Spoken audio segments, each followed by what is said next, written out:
morning, Ms. Hart. Good morning, Mr. Otis, and all other attorneys. Thank you, Ms. Hart. If you are ready, you may proceed. Yes, Your Worship, I'm ready. The court has a charge sheet. Yes. It's fine, Your Worship. Charge sheet and all exhibit list is with the court itself. Ready, sir? Your Worship, if you're reading the heads up, may the accused be seated. Yes, I'm just waiting so that the state can place the matter on the roll, then I will allow them to be seated. Thank you. Thank you, Your Worship. Case number 3/4067 of 2019. State versus accused number 1, Julius Malema, and accused number 2, Buseni Quentin Lozi. Today's date is the 29th of September 2022. Presiding officers, Mr. Punsemi, public prosecutors, Ms. Hart. Legal representation is advocate holders. Matters on the court roll today. Further evidence, Your Worship. This is the court.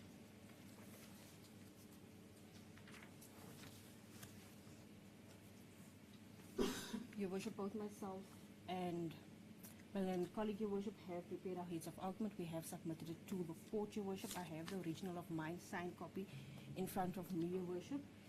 Your Worship, I will then ask, in this instance, Your Worship, are we going to read in the heads? Yes, so that it can be on the record itself. In the interim, Mr. Malema, Mr. Lozi may be seated. Just for record purpose, Mr. Otis, you're also in possession of a copy to resubmit as well. Yes, Your Worship. Thank you.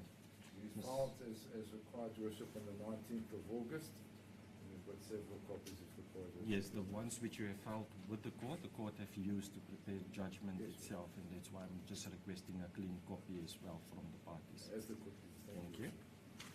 Sart, if you are ready, you may be Thank you, Worship. proceeding. I will then hand the signed copy of mine to the court, Your Worship. Yes, you may. This is the court. Thank you, Worship.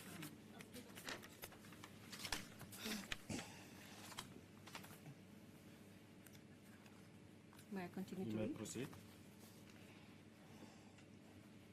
In the Magistrate Court for the District of Johannesburg North, held at Randburg, case number 3/4067 of 2019.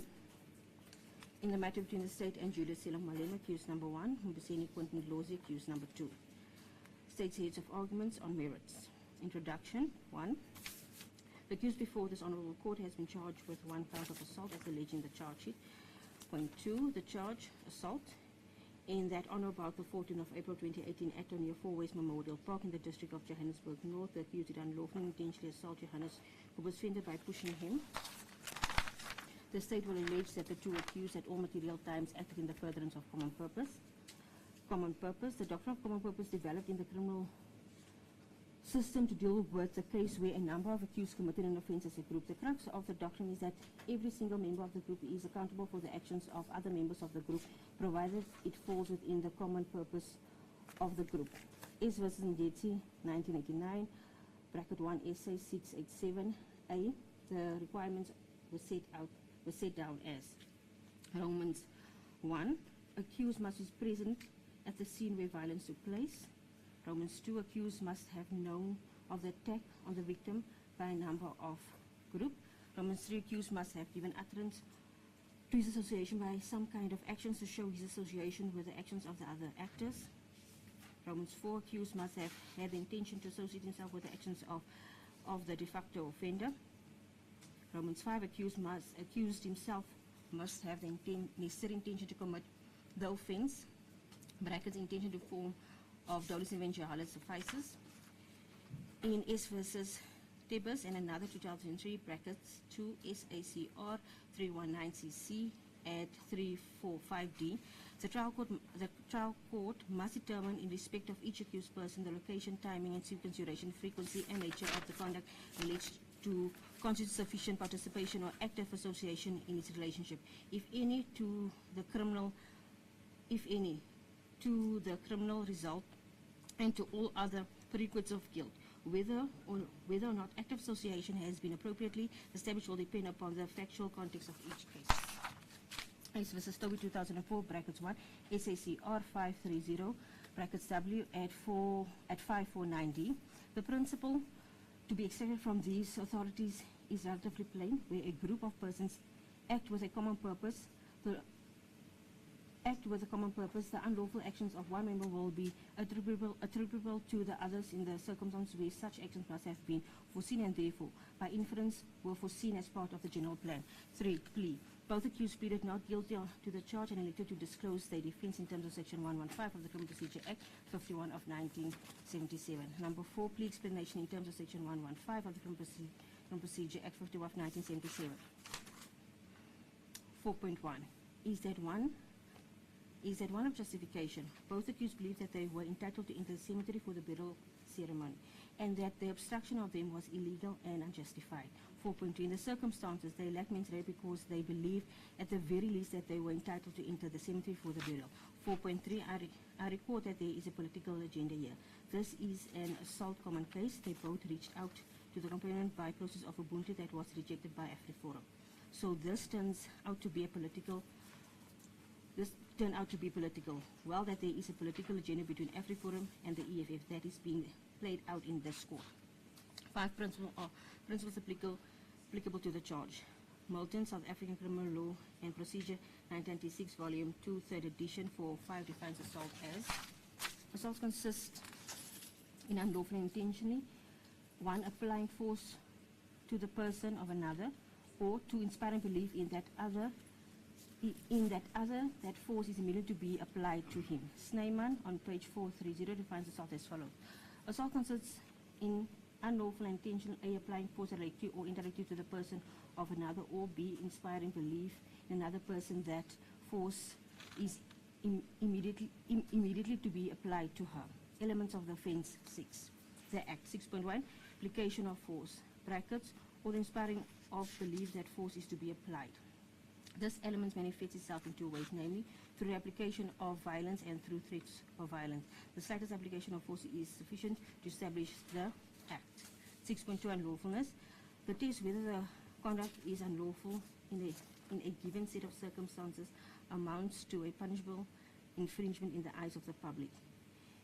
In the judgment of Botha AJ, in A, citation 1971, brackets 2, essay 293T, the legal conviction of the community requires that the physical integrity of the person should be protected.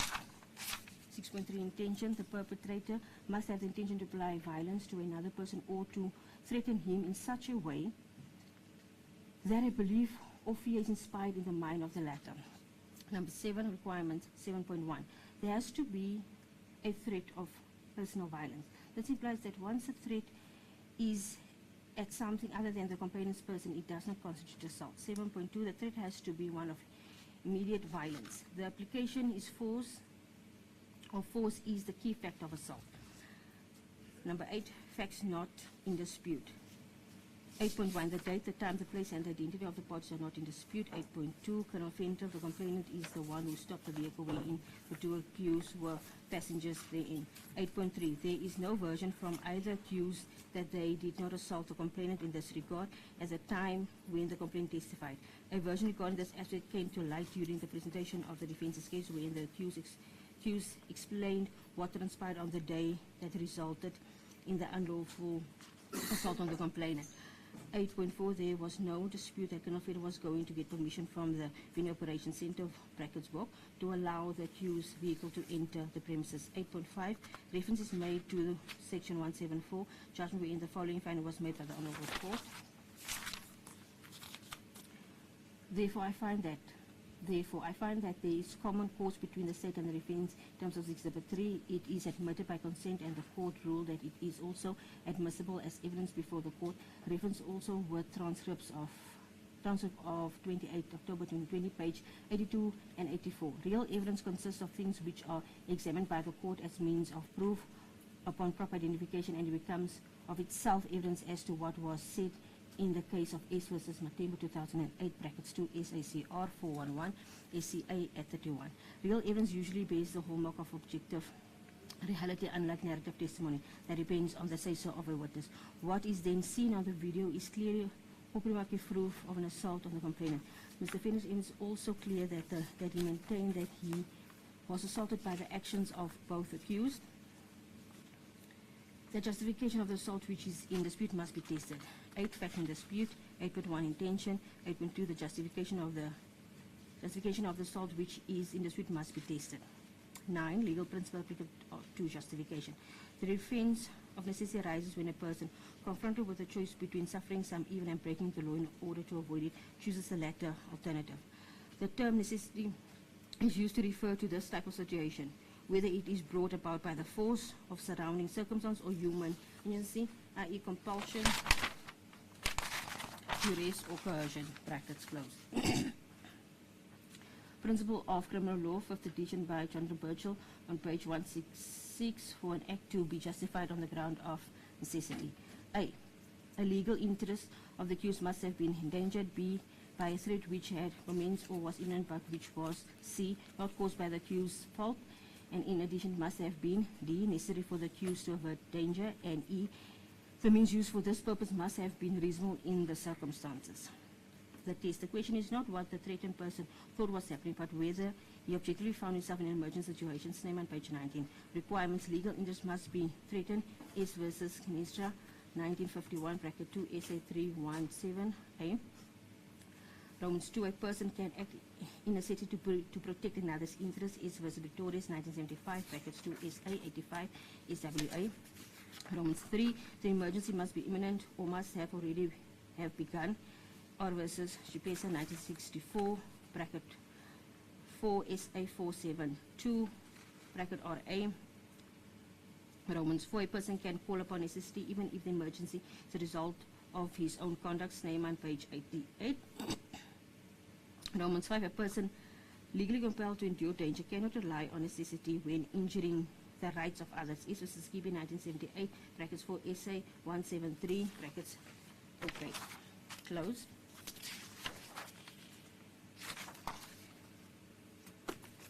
Romans 6, the person must be conscious of the fact that necessity exists. S versus Mucherizo, 1982, bracket 1, SA 387A. Romans 7, the act committed must be necessary to avert the threat of danger. S versus Bradbury, 1967, bracket 1, SA 387, bracket A. Romans 8, the harm occasioned by the defensive act must not be out of proportion to the interest threatened. S versus Damascus, 1965, brackets 4, SA 598R. Romans 9, killing another person is also justified under necessity. S versus Goliath, super. Putative number 10, putative emergency. S versus Vancel, 1996, brackets 1, SA 336W. It is not sufficient to consider only whether the accused thought he acted in necessity, but the element of mens rea must also be considered. 11, the evidence, the state's case. The first witness called by the state was the complainant, Colonel Johannes Jacobus Venter. He testified inter alia as follows. A, he was based at the South African Police Service Presidential Protection Service head office in Pretoria. B, he had 36 years service, of which 6 years were in the unit. C, he was planning officer responsible for the protection of the president, the deputy president, heads of state, former heads of states, and former heads of states of the and former heads of states of the republic. D, on 14 April 2018, at approximately 15:40, he had been on duty at 4 West Memorial Cemetery in uniform at the main entrance with 2 other women. The hearse had arrived, followed by the president, the deputy president, heads of state, previous heads of state there. After Mercedes-Benz Vito came to the gate. If he did not see any visible permit, brackets, he did not see visible permit, bracket close. G, normally the permit is placed on the left-hand side of the vehicle on the window. Such a vehicle permit, brackets, means it gives you permission to enter the said premises. I, he stopped the vehicle and spoke to the driver, who informed him that the leader of the EFF, namely Malema, Mr. Malema, accused number 1, was inside the vehicle. He then saw Mr. Malema inside the vehicle. He greeted him and informed him that the vehicle cannot enter, they had to walk inside. J, Mr. Malema informed him that they would not walk inside, they will drive in. Okay, he then said that he will first get permission from the venue operations center, brackets VOC, brackets close. He then tried to contact the VOC. He was then pushed from the right-hand side, but could not say who had pushed him. M, he then saw Mr. Malema jumping out of the vehicle. M, Mr. Malema said, brackets, open, no white man will stop me, brackets closed. He was then pushed a second time from his back, but did not see who it was. He then moved back to the front part of the vehicle where he was pushed by both the accused. B, the second time he was pushed so hard that he lost his balance and fell against the guardhouse. Q, at that stage, General Zulu came closer to him and told him, brackets, leave, brackets close. Or at some stage, the accused got back into the vehicle and it then drove into the cemetery. He had no idea who had given it permission to do so, as neither he nor General Zulu had given such permission. Yes, General Zulu is his senior and works at a different department of the SAPS. T, the vehicle was stopped because the whole convoy was already inside the premises. It came afterwards and had no escort. He had been instructed by Lieutenant Colonel Motong that only the immediate family and the president could enter the cemetery. The rest of the people would remain at the stadium where big screens had been erected to televise the funeral proceedings. He then utilized a map to indicate where the allocated parking was and the VOC. Now W, the accused had personal permits around their necks, but he had not seen a visible permit on the vehicle. Even if he had seen such a visible permit, he would have stopped the vehicle because it was not part of the convoy X. The cars which had permits to enter the cemetery was in the convoy of the Mandela family, the President of the Republic of South Africa, followed by the Deputy President, followed by heads of state. Now he was then shown video footage. Practice the dispute concerning the video footage of the incident, authenticity, completeness thereof was placed on record. Brackets closed. The following was elicited from him during cross-examination. He had seen a black Vito Mercedes vehicle but did not see any visible vehicle permit, brackets, and even though they had the vehicle permit, he would have stopped them, bracket closed. B, it was then put to him that the vehicle was clearly visible. In response, he said that he never saw it. C, it was further put to him that on the late Zanzi Mandela's version, Mr. Malema was part of the Mandela family. His response to this was, if Mr. Malema was part of the family, he would have driven with the family in the vehicle, in the car, or his vehicle would have made part of the convoy. D, it was then put to him that it had been part of the convoy. He denied this. E, nevertheless, he also repeated that even if the vehicle had such a permit, he would have stopped it. F, eventually, having been confronted with a particular part of the video, he conceded that there was something prominent on the dashboard on the vehicle. He thought it was a reflection of something by the window, but had not seen it and had not seen any accreditation. Insofar as the testimony of the following witnesses, Dion Kleinbill, James Broncos, Warrant Officer Smith, and Colonel Charles Senego, the state will not be summarizing the evidence as the admissibility of Exhibit 3 was handed by consent and has been admitted as part of the evidence. The next eyewitness called by the state was Staff Sergeant Gilbert Mololekeli Mabisa. He testified that 1. He had been employed by the military police for 33 years and was doing traffic duties on 14 April 2018 at about 1400 hours, wearing military camouflage and a reflective jacket at Forest Memorial Cemetery. Number 2, after the convoy had entered into the cemetery, a Vito came traveling alone and he stopped it. He approached the driver and saw both the accused inside the vehicle, so he allowed it to enter, gave them the direction and told them to go straight. 3, this vehicle was traveling alone, had no escort and there were no blue lights. 4, he then heard a noise, saw people pushing each other and proceeded to them. Upon looking, he saw Mr. Malema and Lozi pushing Mr. Venter. He then came between them. There was an issue about this translation, but it was subsequently resolved. Brackets closed. Number 6, accused 2 was very furious and asked why they were not being allowed to enter. He then calmed accused 2 down and told him to get into the vehicle. The vehicle then entered with both of the accused in it. 7, he did so because he recognized that there were VIPs in the vehicle. 8, when the witness was shown the video footage and asked what was accused 2 doing on the footage, the witness replied that accused 2 was so angry that he was pushing the witness. Accused 2 was trying to go to the other side and was prevented by the witness.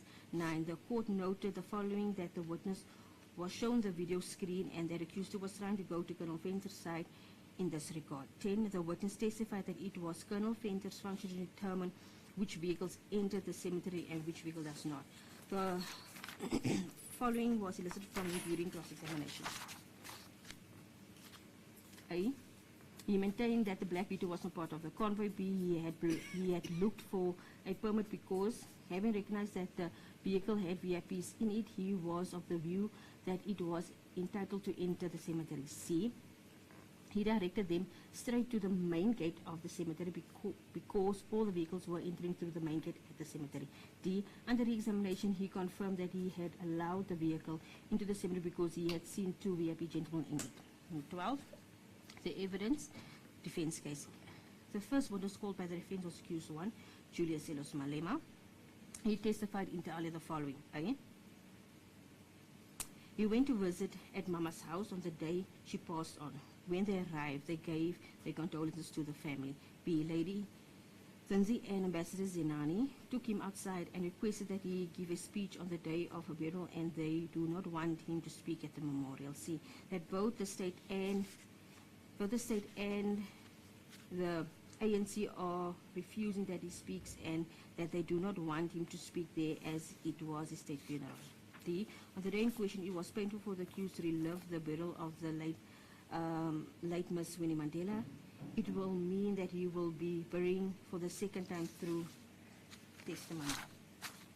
E, the accused indicated that he was a speaker at the stadium and that his vehicle went through the security screening process for his attendance at the stadium. My vehicle was escorted by Metro to the stadium. F, the program proceeded and it was announced that very few people will go to the cemetery and the rest of the mourners will stay at the stadium, and the accredited should go to the cemetery. G, accused 2 and 2 protectors was with him. H, they arrived at the entrance of the cemetery and was blocked by Colonel Venter. I, it was incorrect for the other state witness to say that he blocked us before. J, we were told the car will not go in. K, the witness was under the impression that he was a problem and not allowed to attend the funeral. The car was never an issue.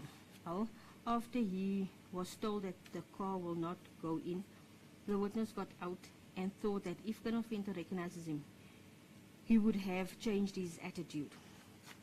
M, when I got out, he did the strangest thing and blocked the car with his body and stretched his hands. Colonel Venter started speaking Afrikaans, and that is when he got agitated. N, it was an emotional day for him. Any attempt to stop him from burying his mother will be a humiliation and a violation of his dignity as an individual. I was not going to reason with anyone who was going to stop me from burying my mother. I did everything to bury this woman in a dignified manner. I lived with her. I defended her when they all turned against her.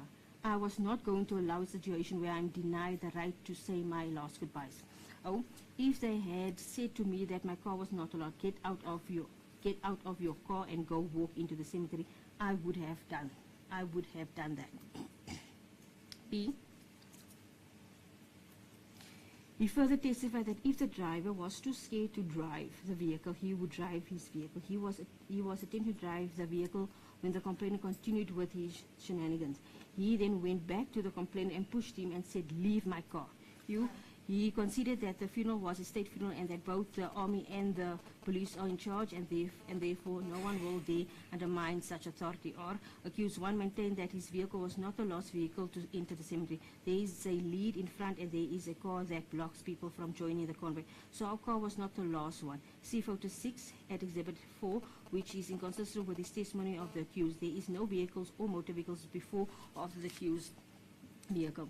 As during the viewing of the video footage, the accused confirms he was pushing the complainant to remove him from his car so that the car could go in because he had no justifiable reasons to stop the car. T, the vehicle was authorized to enter. I did not violate any law. I wanted to bury my mother, and if that is a crime I committed, I am proud to have committed that crime. Send me to jail if you want. The following was elicited from him during cross-examination. 1, he was in the vehicle with accused 2 and 2 protectors. 2, he confirms that the complainant spoke to the driver. 3, he confirmed having heard the conversation between the driver and the complainant. 4, he confirmed that the complainant requested the accreditation from the driver. The driver showed him the accreditation on his chest and the vehicle accreditation. 5, he confirmed that driver indicated that he was driving accused 1. 6, he further testified that the driver pointed to the vehicle accreditation. 7. On Exhibit 4.6, he confirmed that one cannot see any writing on it. 8. He confirmed that the complainant never spoke to him while in the vehicle. 9. He testified that he got out of the vehicle when the complainant blocked the vehicle. He wanted the complainant to recognize him. He then asked the complainant what he is doing. 10. He stated that the complainant started speaking Afrikaans and he realized that there was no cooperation. He then moved to the driver's side to drive his vehicle. 11. He testified that bypassers pushed the complainant. He then came back from the driver's side and started to push the complainant. 12. He confirmed that while he was pushing the complainant never reacted and behaved as if he was possessed. 13. He confirmed that the issue of pushing the complainant was in dispute. He confirmed that the issue of pushing the complainant was not in dispute. 14. He further testified that while he was pushing the complainant kept on charging towards him. 15. He testified that the aim of the complainant was to stand in front of the car. 16. The accused confirmed that the complainant never pushed him. 17. The testimony was that charging was not being friendly. 18. He testified that when the protector and accused arrived on the scene and the other people and saw that they were pushing him, the complainant started moving backwards and that is when they pushed him to the side. 19. He denied that the complainant called the VOC. He testified that you either have a right or not to enter. He further testified contacting the VOC was another defense mechanism that should not be accepted. 20. He further testified that his life was not in danger. Our dignity was in danger. Our humiliation was going to be the order of the day. Our enemies will derive pleasure out of the fact that we are denied the opportunity to bury our mother. That was in danger. Our ability to have closure with the late Winnie Mandela was in danger. The second witness called by the defense was accused to Biseni Quentin Lozi. He testified earlier the following. He testified that on 14 April 2018, he was the spokesman of the EFF. B. My duties was to travel with the president of the EFF, being accused number 1. C. He went with accused 1 to the stadium for the memorial and the vehicle went through the necessary checkpoints. The vehicle was parked in the basement. D. After the memorial at the stadium, they joined the convoy to the cemetery. E. They arrived at the cemetery and at the gate they were stopped. F. He was not clear as to why they were stopped, and the driver indicated that there was a concern about accreditation. It looked like we were being refused entry. G. Accused 1 got out and engaged the police officer concerned. The police officer was not cooperating and blocked the vehicle with his arms and body. He then went out to also engage the police officer and he was not listening.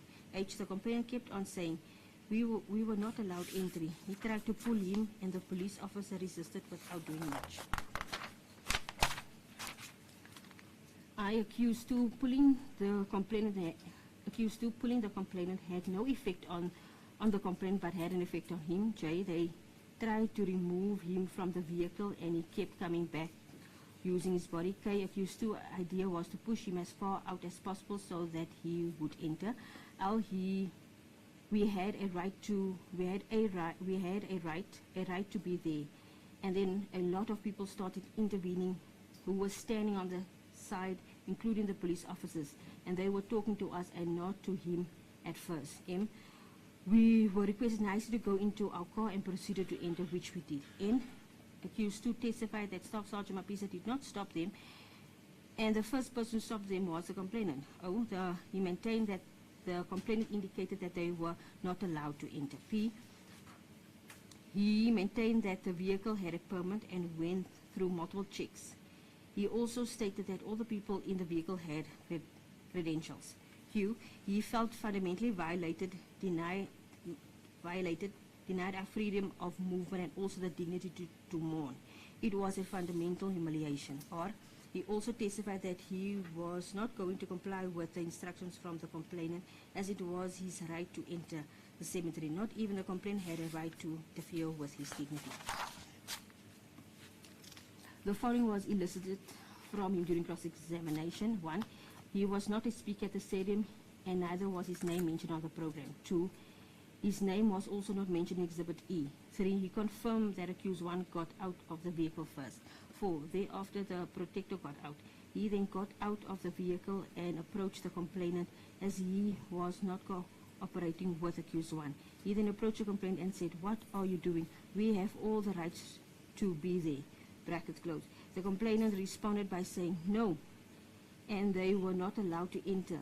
And then he pulled the complainant. 5. He was the first person to be with the complainant on the other side as he used a different door. 6. He confirmed that he pulled the complainant and grabbed him by his hand and tried to remove him from the car in a pulling position. 7. He then pushed him in the opposite direction to remove him from the car. He used both hands to push him and he kept coming back. 8. He managed to push this mountain of a man by 3 steps. 9. Accused 1 came at a much later time after the strangers pushed him. 10. His entire objective was to move a physical mountain of a man who was refusing him entry. His focus was on the complainant, as the complainant was the violator, provocateur, and was the obstacle. 11. He confirmed that their vehicle came after the 2 X5 BMWs. 12. He confirmed that both accused pushed him against a wall so that he does not come back. 13. He testified that his life was in danger as his dignity was his life. It should be noted from the outset that during the testimony of both accused, aspects was raised in their testimony regarding the assault on the day in question, which was not put to the complainant to comment thereon. Exhibit E, Zinzi Mandela. The exhibit was handed in by the parties consenting thereto. It should be noted that the aforementioned exhibit was used for purpose of settling the matter through alternative dispute resolution, which did not materialize. This witness only heard about the incident much later and solely deposed this statement to persuade the state to decline to prosecute the accused. 13. Discussion. It is the state's submission that the aforementioned witness testimony needs to be broken down in the different categories applicable in law. 13.1 Corroboration. Corroboration is evidentiary material outside the evidence corroborated. It must come from an independent source. R versus Manana 1931 AD 386 and R versus Rose 1937 AD 467 and S versus Burke 1976 brackets 4 SA 857 bracket A. Properties of corroboration. Sorry, Your Worship, may I just have water? Yes, you may.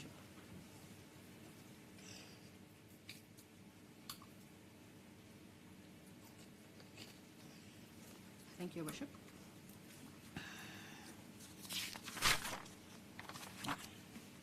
Romans 1, it must be admissible. R versus Kwabe 1939, AD 25. Romans 2, can be provided by any means. R S versus Van As 1976, brackets 2 SAPH H205, bracket A. S versus Jabalaula and 2 others, 1977, bracket 2 PH H201, bracket A.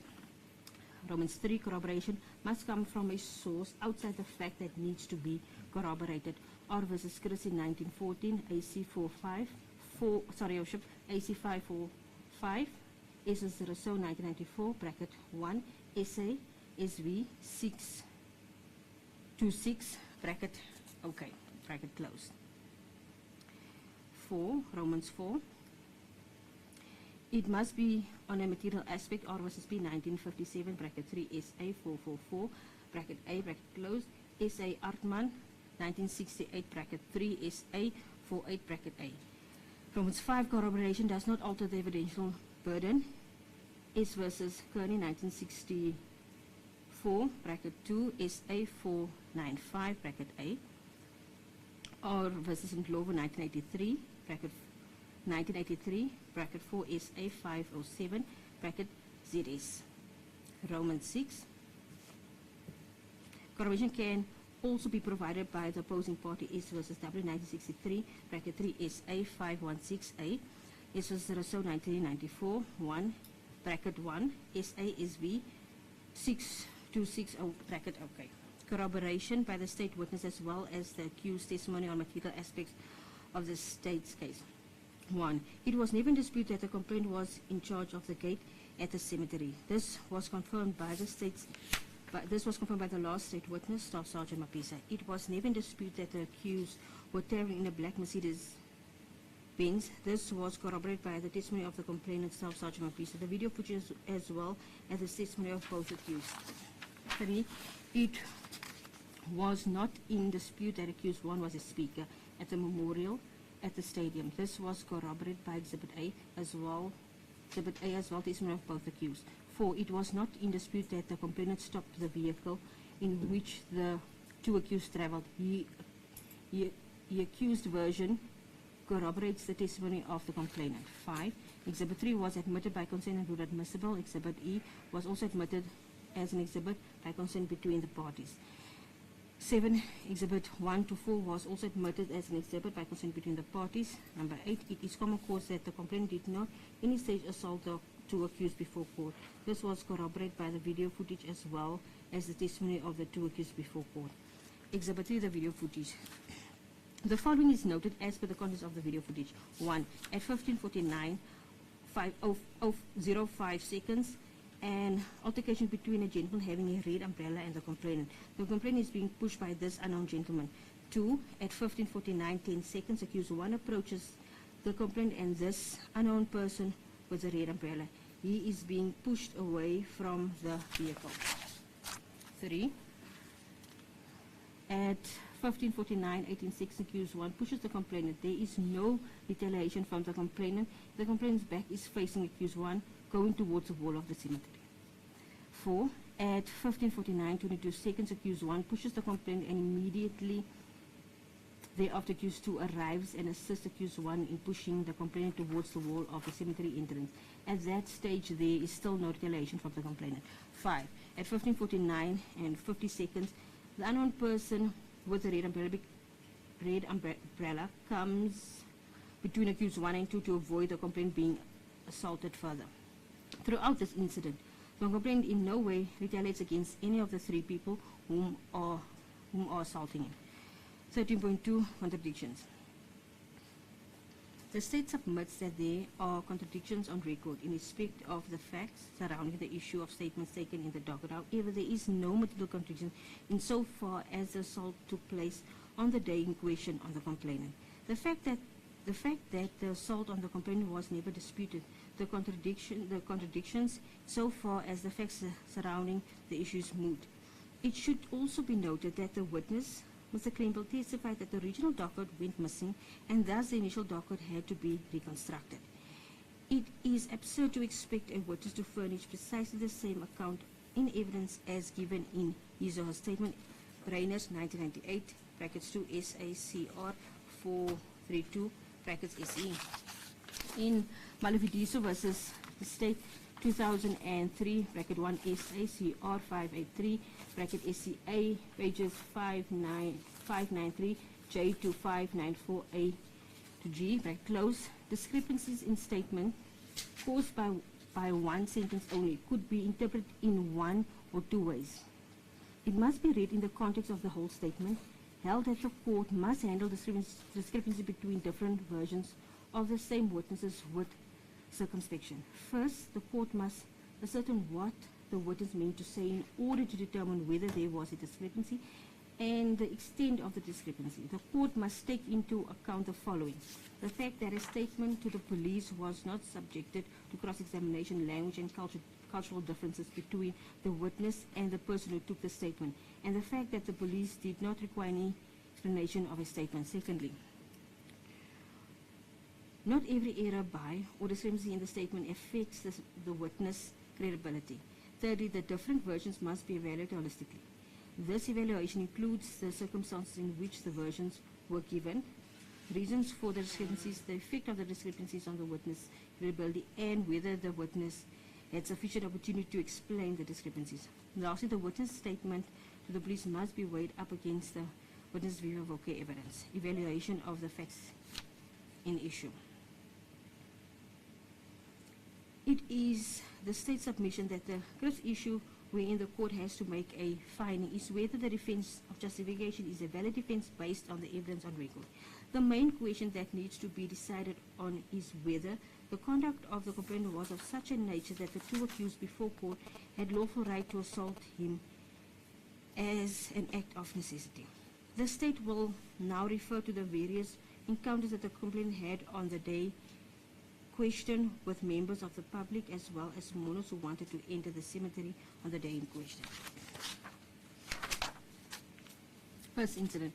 The first incident happened where a lady came to the four-way cemetery. She was coming from England and wanted to visit her parents' gravesite. She was then informed that the whole area was barricaded for the funeral of late Winnie Mandela.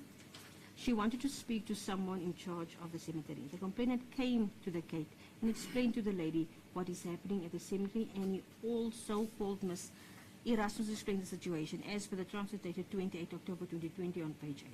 Second incident. A man from Randburg came to the four-way cemetery to visit the family gravesite. The complainant came and explained what was happening at the cemetery, and he also contacted Ms. Erasmus to further explain to this gentleman. Transcript dated 28 October 2020 on page 8 and 9. Third incident. An SUV came followed by another vehicle. They wanted to visit the gravesite of their loved ones. Again, the complainant called Ms. Erasmus, who came and explained what is happening at the cemetery. Transcript dated 28 October 2020 on page 9. Fourth incident. Later in the afternoon, two ladies with gradation around their necks to enter the cemetery. The complainant informed them that no one is allowed to enter the cemetery before the family. One of the ladies made a call, and the person on the other side of the call was Mandela. Mandela asked complainant, what is the problem? Why can't the ladies enter the cemetery? The complainant explained to Mandela that no one is allowed within the vicinity or enter the cemetery before the family. Mandela then told complainant that is correct and would like to speak to the lady again. The lady then apologized to the complainant and moved down the street. Transcript dated 28 October 2020, page 9, 10, and 11. First incident. This incident is before the Honorable Court. The state would like to draw the court's attention to the following. One, in the three incidents above, the members of the public mourners engaged into conversation with the complainant to understand why they could not enter the cemetery on the day in question. The complainant sought to use the services of Ms. Erasmus to supplement the reason why people were not entitled to enter the cemetery on the day in question. 2. In the incident before court, the complainant testified that he stopped the vehicle as the vehicle came after the convoy, and he testified that he would stop the said vehicle as it was not part of the convoy. He wanted to get the necessary authorization to allow them in. However, the two accused before court never engaged with him to resolve the issue. They elected to take the law into their own hands. The two accused, without any imminent danger or threat, assaulted the complainant. 4. In order to ascertain if the defense of justification is valid, the court has to look at the evidence in totality, and it is the state's submission that the conduct of the complainant on the day in question did not warrant an attack on him. 5. In order for the defense of justification to succeed, the court has to evaluate evidence against the review required for justification to be successful. 5.1. Legal interests endangered. Danger of death or serious bodily injury may justify an act done in circumstances of necessity. This is not applicable to the evidence before court, as the accused's life was not in danger. 5.2. Threat, commence, or imminent. The threat of harm must have commenced or be imminent. There is no evidence on record to show that there was a threat of any harm or that harm was imminent on the accused. 5.3. Threat not caused by accused's fault. Since a person cannot rely upon his or her own default to escape from liability, the necessity should not be a result of the accused's own fault.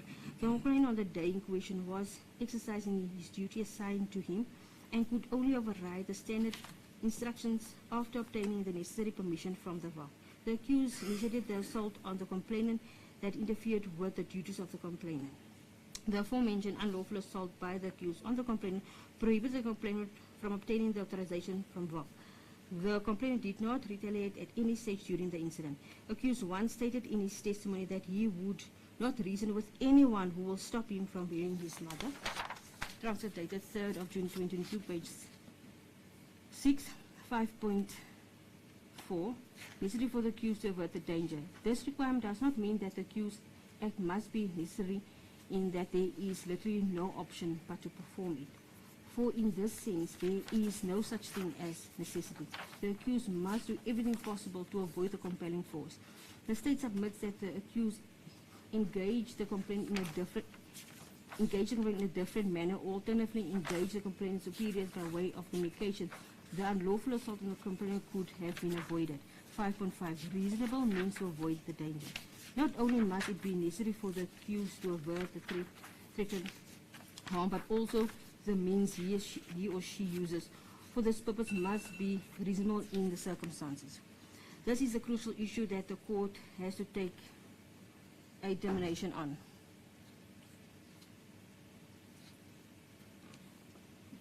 To satisfy this requirement, the accused, proceed, Your Worship. Yes, you may proceed. To set- Just before you do, it was announced that cell phones needs to be off. The court have allowed the media to be present, to record, and most probably to use any other device to record. But the proceedings should not be disturbed by anybody, including the media. So if you have your cell phone on, see to it that it's on silent and it does not disturb the proceedings. The next cell phone that will disturb the proceedings, the court will require the police officers to ask that person to leave the courtroom because it is disruptive. The prosecutor can now not read into the record her heads of arguments. Thank you, Ms. Hart. You can proceed. Thank you, Your Worship. I'll just repeat, Your Worship, this is the crucial issue that the court has to make a determination on. To satisfy this requirement, the accused must do no more harm than is necessary to avoid the danger. The state submits that assault on a complainant was not the only option available to them at the time of the incident, and had their conduct been different on the day in question, it should be, in Your Worship, through meaningful conversation, this incident could have been avoided. The complainant under examination in chief illustrated to this honourable court that in 4 different occasions feasible solutions can be acquired through meaningful dialogue with members as mentioned above. Accused 1 acknowledged in his testimony that at a state funeral the army and the police are in charge and therefore no one will dare undermine such authority. The conduct of both accused clearly went against the grain of the above testimony. Summation. The state submits that the attack on the complainant was goal-driven and nothing was given to stop nothing was going to stop the 2 accused from entering the cemetery. The following testimony of the accused is used in support thereof. A. Late Zandi and Ambassador Zenani took him outside and requested that he give a speech on the day of her burial, and they do not want him to speak at the memorial. B. Both the state and the ANC are refusing that he speaks, and that they do not want him to speak there, as it was a state funeral. C. Colonel Fender started speaking of Afrikaans, and that is when he got agitated. D. It was an emotional day for him. Any attempt to stop him from burying his mother will be a humiliation and a violation of his dignity as an individual. I was not going to reason with anyone who was going to stop me from burying my mother. E. I did not violate any law. I wanted to bury my mother, and if that is a crime I committed, I am proud to have committed that crime. Send me to jail if you want. F. He further testified that his life was not in danger. Our dignity was in danger. Our humiliation was going to be the order of the day. Our enemies will derive pleasure out of the fact that we are denied the opportunity to bury our mother. That was in danger. Our ability to have closure with the late Winnie Mandela was in danger. Accused 2. He also testified he was not going to comply with instructions from the complainant as it was his right to enter the cemetery. Not even the complainant had a right to interfere with his dignity. B. He testified that his life was in danger as his dignity was his life. The video footage shows that the 2 accused assaulted the complainant without any imminent threat towards any of the accused. The state submits that the accused was not open to reason with any person on the day of the incident, as it is evident from the testimony, and that they would have disobeyed the laws of the Republic of South Africa to enter the cemetery, instead of using the laws to acquire the desired outcome. The accused openly testified in court that they would have disregarded the laws of the Republic of South Africa to enter the cemetery. It is therefore submitted that the defense of justification cannot stand before this honourable court. It is the state's submission that the state has proven its case beyond a reasonable doubt, and that the accused should be convicted as charged. Dated Randburg on the 1st of August 2022, signed by myself, Your Worship. Please support. Thank you, Ms. Hart. the state's heads of arguments will be marked as Exhibit B. Sorry, which exhibit? B. So it is. Thank you, Worship. Worship, as previously recorded, we were required to file heads of argument on the 19th of August and complied with your Worship's directive in this regard. I beg leave to read those heads onto the record. May I proceed? Yes, you may do so. Thank you, Worship. They are held in the Magistrates Court for the District of Johannesburg, held at Randburg, case number 3/4067/2019, in the matter between the State and Julius Malema, accused 1, Mabisa Quentin Ndlozi, accused 2. Heads of argument on behalf of accused 1 and 2. Subheading the charge. 1. Both accused are arraigned on one count of common assault. It is alleged that upon or about 14 April 2018 in Atwell near Fourways Memorial Park in the district of Johannesburg North, they did unlawfully and intentionally assault Johannes Jacobus Venter by pushing him. Subheading the plea. 2. Both accused pleaded not guilty. The base upon which they did so was one of justification. Both accused believed that they were entitled to enter the cemetery for a burial ceremony and that the obstruction of them was illegal and unjustified. In the circumstances, they lacked mens rea because they believed at the very least that they were entitled to enter the cemetery for a burial. 3. There was also a political agenda. Both accused reached out to the complainant by process of Ubuntu that was rejected by AfriForum. There was a political agenda between AfriForum and the EFF. The references to the transcripts are there, Your Worship, with the footnotes. Subheading the trial. 4. During the trial, the state led the evidence of 7 witnesses and showed a video depicting the event. 5. Both accused applied for the discharge at the end of the state's case. This was refused in a detailed judgment by the presiding magistrate. Both accused then testified. Subheading Judgment refusing Section 174 discharge. 6. The presiding magistrate had regard to the evidence led at the stage and held inter alia as follows. Sub 1. The state's case has discrepancies, specifically with reference to Mr. Venter's and Staff Sergeant Mabisa's evidence relating to the charge of assault. Sub 2. Thus, when he looked at the direct evidence in regard to the assault, he agreed that Mr. Venter's evidence, when challenged whether the accused may enter the cemetery with their vehicle, went from nobody other than the family and the president, as well as the deputy president, who were allowed to enter in vehicles, to only accredited vehicles with a permit could enter, to the accused vehicle had not been part of the convoy, to the accused vehicle had no escort, to even if the vehicle had a permit, we would not have allowed it to enter, to he contacted the venue operations center to get permission to allow the vehicle in, and that General Zulu gave or did not give permission. These are all the different versions that he put before the court, Your Worship, and Your Worship noted them on the ruling that we've referred to with the citation, Your Worship, at page 114 to page 115. Sub 3. The evidence by the state witnesses relating to whether the accused were allowed to go into the cemetery with the vehicle is not clear, nor convincing in any manner.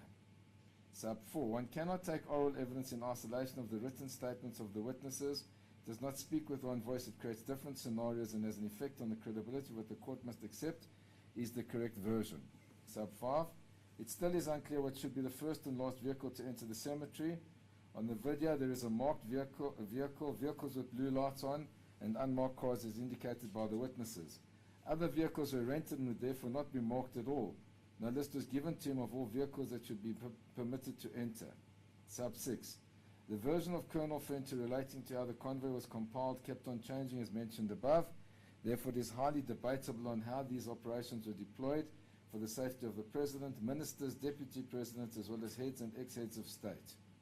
Sub 7. Specifically, if you are stopped and have no right to enter but later also have entered, this then in return will defeat the whole purpose of regulating entry with safety in mind.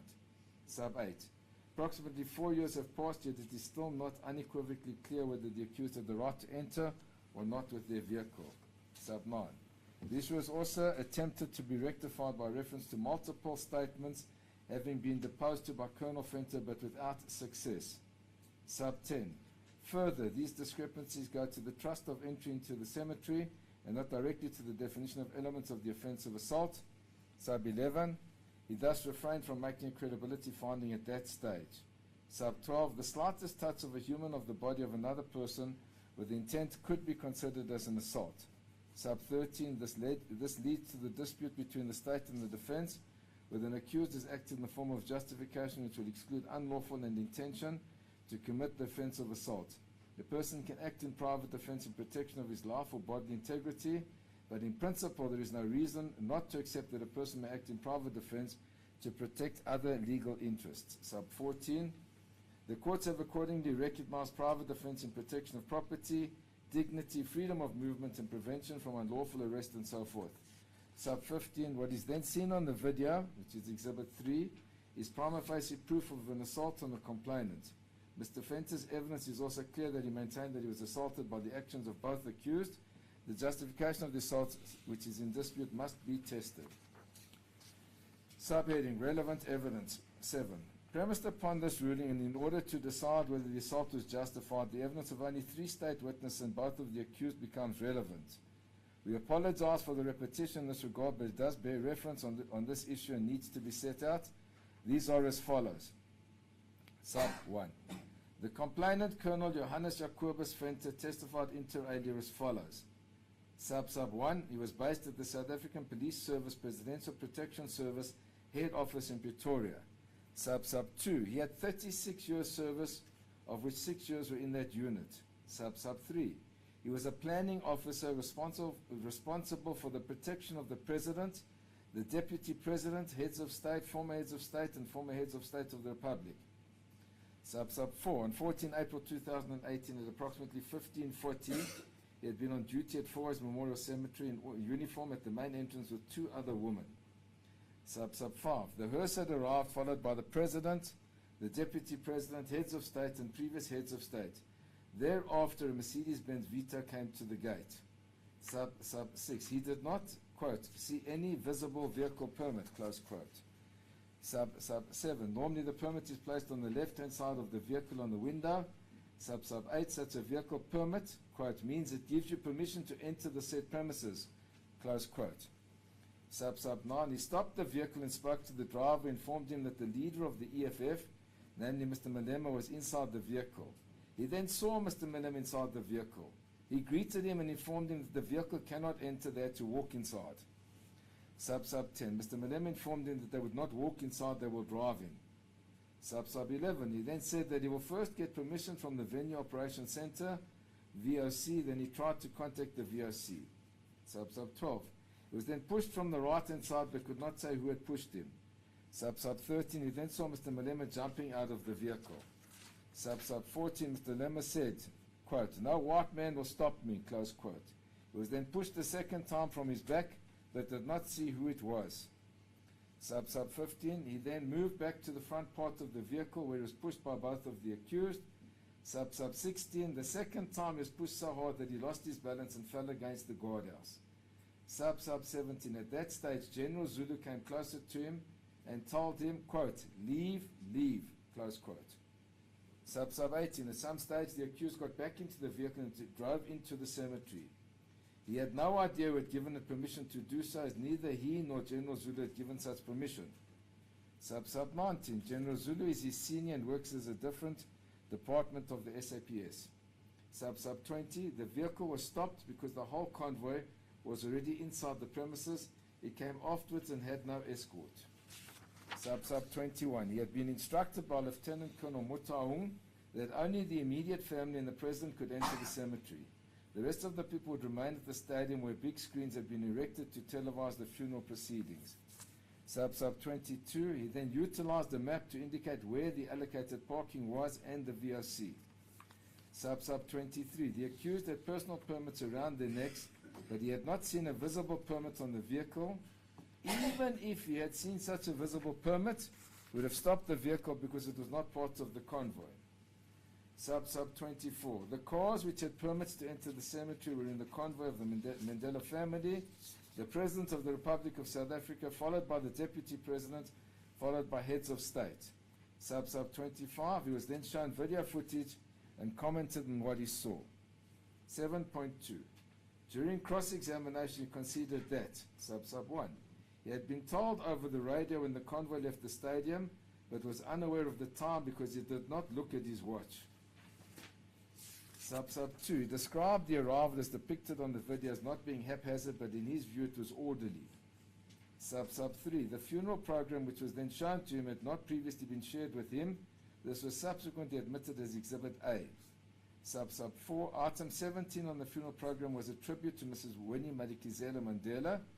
Sub 5, despite the official program indicating that accused 1, Mr. Julius Malema, was instrumental in those proceedings, he had never received at any stage such a program. Sub 6, the Mercedes vehicle that the accused were in was accredited, but he maintained that the accreditation was for Orlando Stadium because he had been informed by Lieutenant Colonel Muto on 13 April that only the family and the president will come to the cemetery or graveside. Sub 7, it was then put to him that this was not true as the video had shown other people arriving. He then responded that on the day of the funeral, when the convoy left the stadium, they were informed that the deputy president and the heads of state were part of the convoy. Sub 8, nevertheless, he did not know how many vehicles made up the convoy. Sub 9, he considered that most of the roads on the route to the cemetery had been closed that day. Sub 10, consequently, it was impossible for any other vehicle to just join the convoy. Sub 11, he had seen the black Vito Mercedes vehicle but did not see any visible vehicle permit. Quote, and even though they had the vehicle permit, I, being he, would have stopped them. Close quote. Sub 12, it was then put to him that the permit was clearly visible. In response, he said that he never saw it. Sub 13, it was further put to him that on the late Zinzi Mandela's version, Mr. Malema was part of the Mandela family. His response to this was that, quote, if Mr. Malema was part of the family, would have driven with the family in the vehicle, in the car, or his vehicle would have made part of their convoy, close quote. Sub 14, it was then put to him that he had been part of their convoy. He denied this. Sub 15, he then conceded that on his version, the convoy was very important, but there was no mention of the convoy by him in his statement. His explanation was that he had given a short version of what had taken place because at that stage he was still in shock. Sub 16, nevertheless, having seen the video a week later and having been given an opportunity to make a follow-up statement with the assistance of his Solidarity Union and their attorneys, he still did not mention the convoy. Sub 17, he had only seen 3 people in the vehicle, but it was put to him that there were 4. Sub 18, his statement in paragraph 4 contained the express words, quote, I then explained to the people of the vehicle that they are not allowed to get inside the cemetery according to the instructions I received, close quote. Sub 19, he then tried to explain that the reference to the people of the vehicle meant the vehicle, but was forced to concede that this statement states what it states. Sub 20, his own statement further states that he had tried to contact the VRC to verify if he can allow, quote, them, close quote, inside, which clearly also did not refer to a vehicle. Sub 21, this was so despite the fact that on his own version they had worn accreditation around their necks. Sub 22, additionally, his statement at paragraph 5 expressly states, quote, then General Zulu came and informed me that it was fine, they can get inside the cemetery, close quote. Sub 23, it was then put to him that this contradicted his version that they had never been given permission to enter the cemetery. Sub 24, thereafter, as depicted in the video, the vehicle entered the premises without any hindrance. Sub 25, significantly, he then said that he could not speak on behalf of General Zulu. Sub 26, despite the accused both having accreditation, he saw no need to apologize to them for preventing them from entering the cemetery. Sub 27, he had in fact established from General Sam Sitlebani that they were entitled to enter the cemetery. Sub 28, he then repeated that even if the vehicle had a visible permit, he would not have allowed it to enter the cemetery. Sub 29, he claimed to have seen a general practitioner but did not have any visible injuries, so he did not obtain a medical report. Sub 30, Constables Marcelo and Mokobi and General Zulu were with him and witnessed the incident. Sub 31, this handwritten statement was subsequently typed by his attorneys and a copy was placed in the docket and accepted as Exhibit C. Sub 32, he conceded that Solidarity had referred him to Herter and Spies, who in turn had referred him to AfriForum. AfriForum thereafter made it clear to the defense that he was not interested in any form of Ubuntu or resolving this matter. Sub 33, his second statement in the docket was dated 28 May 2019, which was 13 months after the incident. Sub 34. This statement gave more detail about the incident but did not correct anything from his previous statement.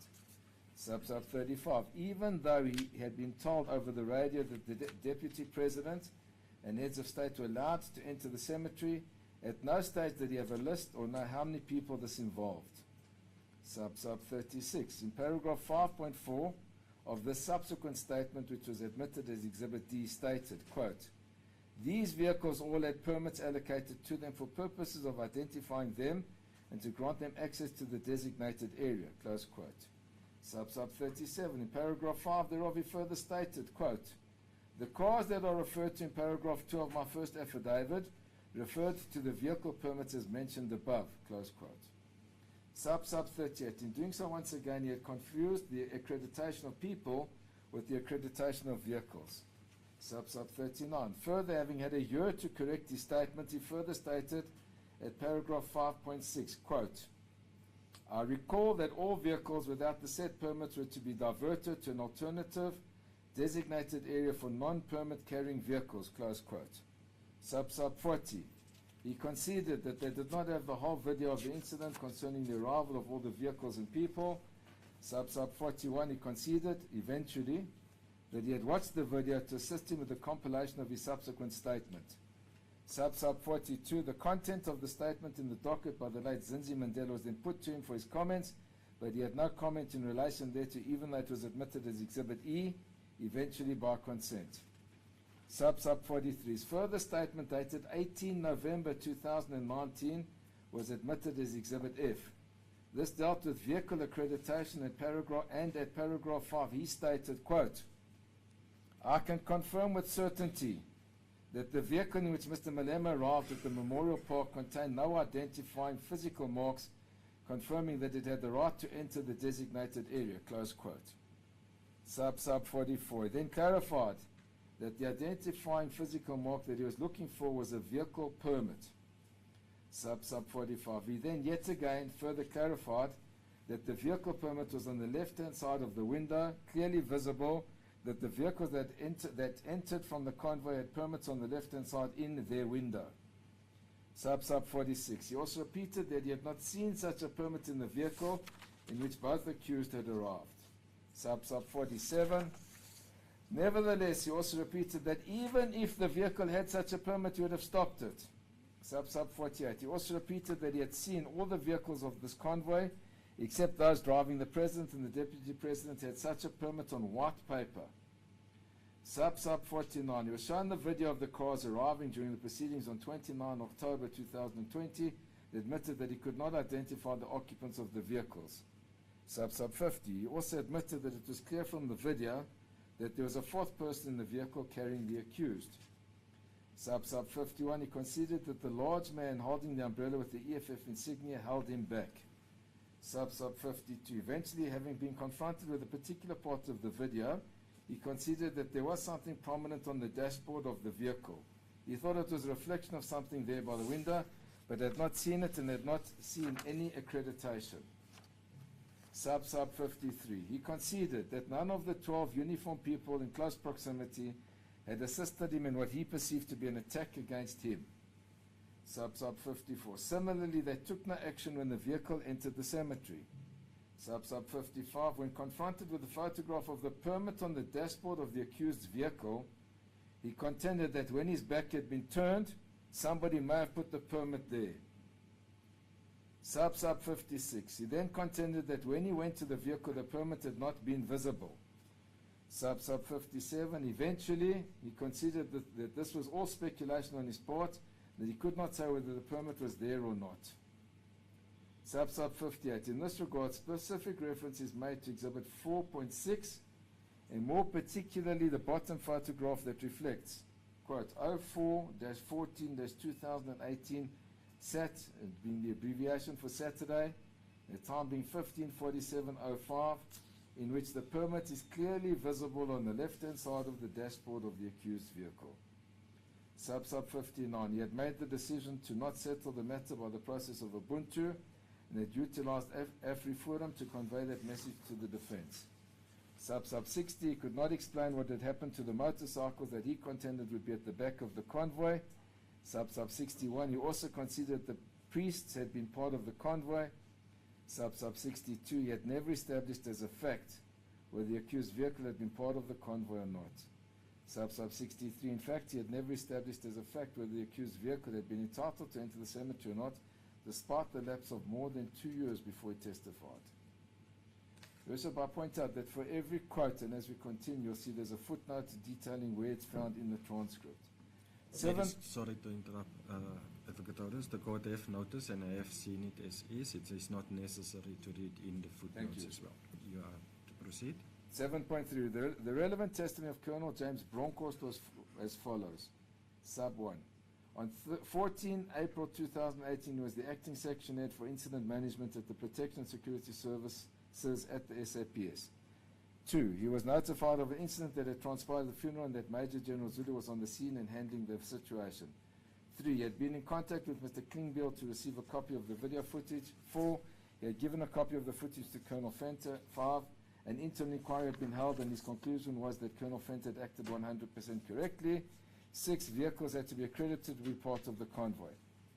7.4. Under cross-examination, considered that 1. He had made 2 statements in relation to this matter, and similarly, neither of them mentioned the term convoy. 2. He was not certain whether the accused vehicle had been secured or accredited for the ceremony at Memorial Park. 3. He had been led in chief in relation to his experience, but not in relation to the specific incident. 4. On 14 April 2018, he was present at VOC and had not been given a list of dignitaries who were entitled to attend the burial ceremony. 5. He had also not been given a list of accredited or authorized vehicles that were entitled to enter the cemetery. 6. In fact, he did not know whether any of those 2 lists ever existed. 7. Additionally, he was not aware of how the procession would take place from the stadium to Memorial Park for the burial. 8. He did not know whether the route from the stadium to the cemetery was open to the public or not. 9. He did not even know who would be speaking at the ceremony. 10. He was unaware of the official program of the funeral service and had not seen it. 11. The people who were described in the program as making tributes would be part of the so-called VIPs of the event. 12. He had no comment in relation to the statement by the daughter of the deceased that accused one was regarded as a family member of the deceased. 13. Accredited vehicles would have an identification sticker or permit registered against the registration number. 14. He was unaware that remote security process took place in this instance. 15. He could not dispute that the accused vehicle had been through such a process. 16. If the vehicle had such a permit, it was allowed into the stadium and into the cemetery, provided it had been through all the security measures and was part of the convoy. 17. He could not dispute that the accused vehicle had been compliant. 18. Only General Zulu could explain on what basis she had authorized the accused vehicle to enter the cemetery. 19. The vehicles with permits were allowed into the cemetery, those without were not. 20. Usually the hearse is at the back of the convoy, but in this instance he had seen on the video footage that the hearse was not right at the back. 21. He had deposed to 2 statements that were admitted as Exhibits H1 and H2, but had not dealt therein with what vehicles were allowed into the cemetery. Additionally, there was no mention of the term convoy in his statement. 22. The complainant in this matter did not have the authority to stop the accused vehicle if it was in the convoy and had a permit. 23. The incident had taken place at approximately 15:44, but the first time that he had heard from the complainant was around 17:15. 24. He still did not know whether the accused vehicle had undergone the screening exercises. 25. It was an oversight from his side to have completed the internal inquiry without establishing whether the accused vehicle had undergone the screening exercise or not. 26. He had obtained the video footage from Mr. Klingbeil for the internal investigation, not the criminal case. 27. He could see something on the dashboard of the accused vehicle in the photograph thereof, as depicted in Exhibit 4.6. At 28. At no stage did he become aware of a request to VOC for permission to allow the accused vehicle in. 29. Subsequent to the event, he was told that General Zulu was there and that she had taken control of the situation. 30. He had not mentioned that he had given Colonel Fenter a copy of the video in his statement. 31. There was doubt because nobody could unequivocally state whether the accused vehicle was authorized to enter the cemetery or not. 32. He had difficulty answering what should have happened if the car was not vetted and had entered because, quote, accreditation was given by General Zulu that the vehicle could go through, close quote. 33. It remained the responsibility of the person that handled the incident. That is why General Zulu should be given the opportunity to come and testify about it. 7.5. Under re-examination he stated, 1. There was not enough communication. Colonel Fenter should have known what was the first and the last car. 2. The only person who can indicate on what basis the accused car was allowed to enter the cemetery would be General Zulu.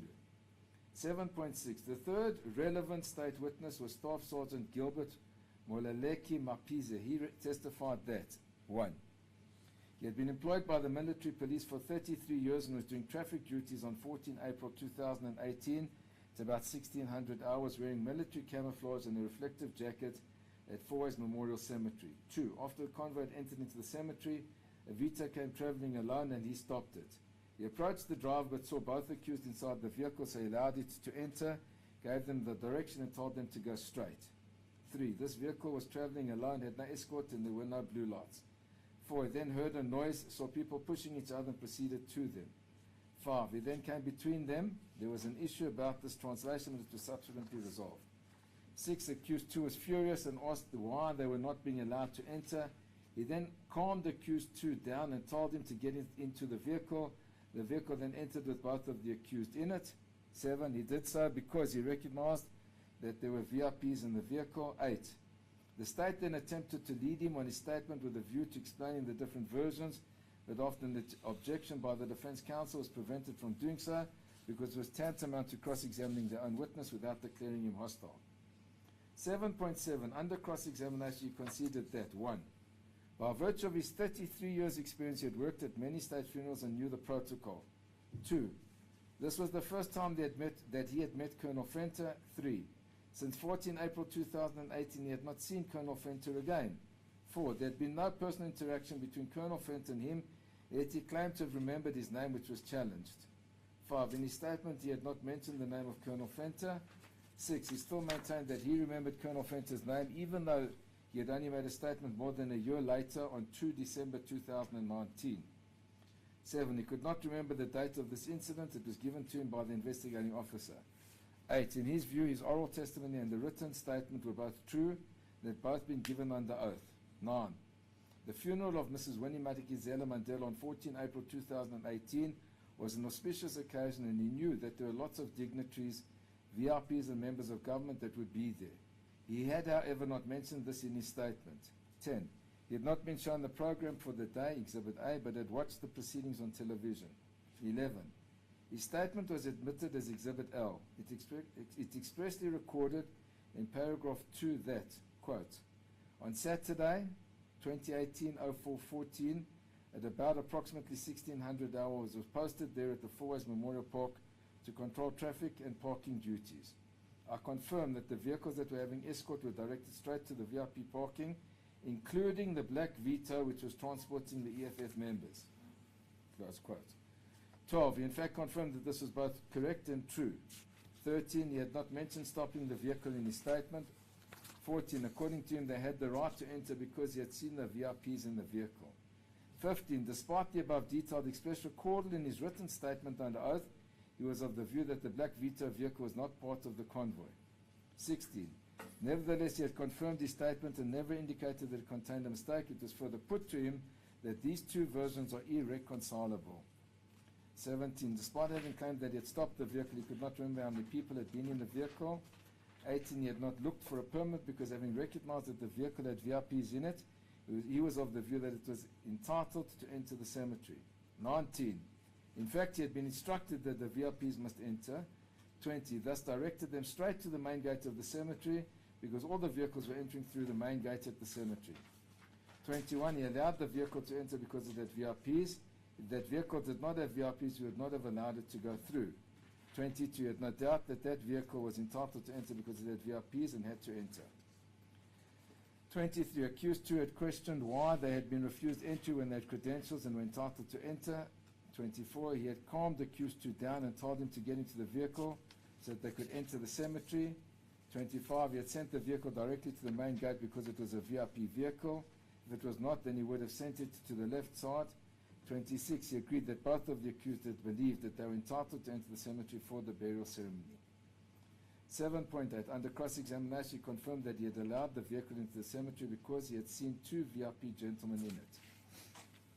Paragraph 7.9. In his own defense, accused 1 testified that 1. On the day in question, the security came in the morning to take the vehicle to a road lodge in Grayston. where they would be sweeping the vehicles which were going to the stadium. 2. Very few vehicles were allowed at the stadium. 3. These vehicles were swept by the security and then allowed to proceed under escort of the Metro Police to the stadium. 4. They parked at the basement where the President and former President and heads of state were parking. 5. Even Minister Mbambula was shocked that the accused's car was allowed there because ministers were made to park somewhere and go in buses. 6. He made this point to demonstrate how the vehicle in question had access to enable that he had access. 7. The security was tight, so much so that no one could actually join the convoy if they were not accredited. 8. When they joined the freeway, the off-ramps and the on-ramps were all blocked. Only the cars of the funeral were allowed there on that day. 9. There were motorcyclists. 10. They proceeded.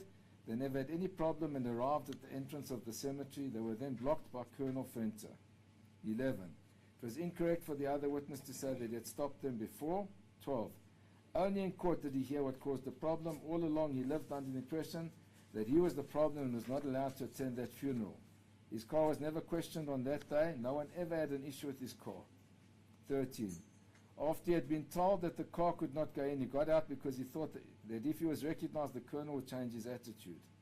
14. When he got out, the complainant did the craziest thing. He blocked the car with his body. 15. When he asked him why he was being so dramatic, he started speaking Afrikaans and was agitated. 16. It was a difficult day for him. It was an emotional day for him. Any attempt to stop him from burying his mother would be a humiliation and violation of his dignity as an individual. He was not going to reason with anyone who would want to stop him from burying his mother. He did everything to bury this woman in a dignified manner. 17. He had lived with her, defended her when everybody turned against him, and was not going to allow the situation to be that he would be denied the right to say his last goodbyes. 18. If they had said to him that his car was not allowed, he would have got out and walked into the cemetery, as long as he had an opportunity to bury his mother. But when he was denied access, and despite people knowing how close he was to the deceased, he was still treated in the manner that Fenter had treated him. 19. Passers-by then inquired what the complainant was doing and started to push him. 20. He then went to the driver's seat and told the driver that if he feels scared to drive, he should let him drive the car. It was his car. 21. As he was trying to drive the car, the complainant continued with his shenanigans. 22. He then went back and pushed the complainant, telling him to leave his car. 23. The complainant did not call for backup. He was acting on his own and out of his hatred for them. It later came up that he was an AfriForum member and that AfriForum is an enemy of his organization. 24. They then pushed him and then got into the vehicle and everything proceeded well. 25. If the car had not been allowed to enter, particularly in the presence of the President, former heads of state and heads of state, that car would not have gone in. 26. He inquired what was the point of taking the car through screening if it could just bully itself into the occasion. It would constitute a security risk. If the car did not belong there, they would have had to leave immediately. 27. It was Fenter's attitude, not a police operation. If the car had not been accredited for that occasion, there was no way that they would not have followed up to go and impound it. 28. In such instances, their tow trucks would have impounded the vehicle and called for reinforcement. 29. There was only one man on such a big occasion acting of his own volition without following what were the prerequisites of a person who must man such an occasion. 30. Had he assaulted the colonel in front of all the members of corps that were present, he would have been immediately arrested on the scene. 31. Once it had been declared a state funeral and both the army and the police were in charge, no one would dare undermine such authority. 32. The program, Exhibit A, depicted that he was expected to pay tribute to the deceased at the stadium, so it was unthinkable that he would not be entitled to attend the funeral. 33. He agreed with the statement of the late Ambassador Zinzi Mandela, Exhibit E, and had approached the complainant in the spirit of that statement to find an Ubuntu solution. 34. The decision to occupy the court with this matter rather than resolve it was a political one taken by AfriForum. 35. The convoy had motorcyclists in front and behind.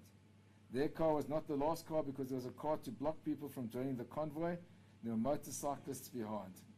36. The video had been cut before those vehicles entered the cemetery. 37. When watching the video, he pointed out that the unmarked vehicles did not have blue lights, that they were not bumper to bumper. 38.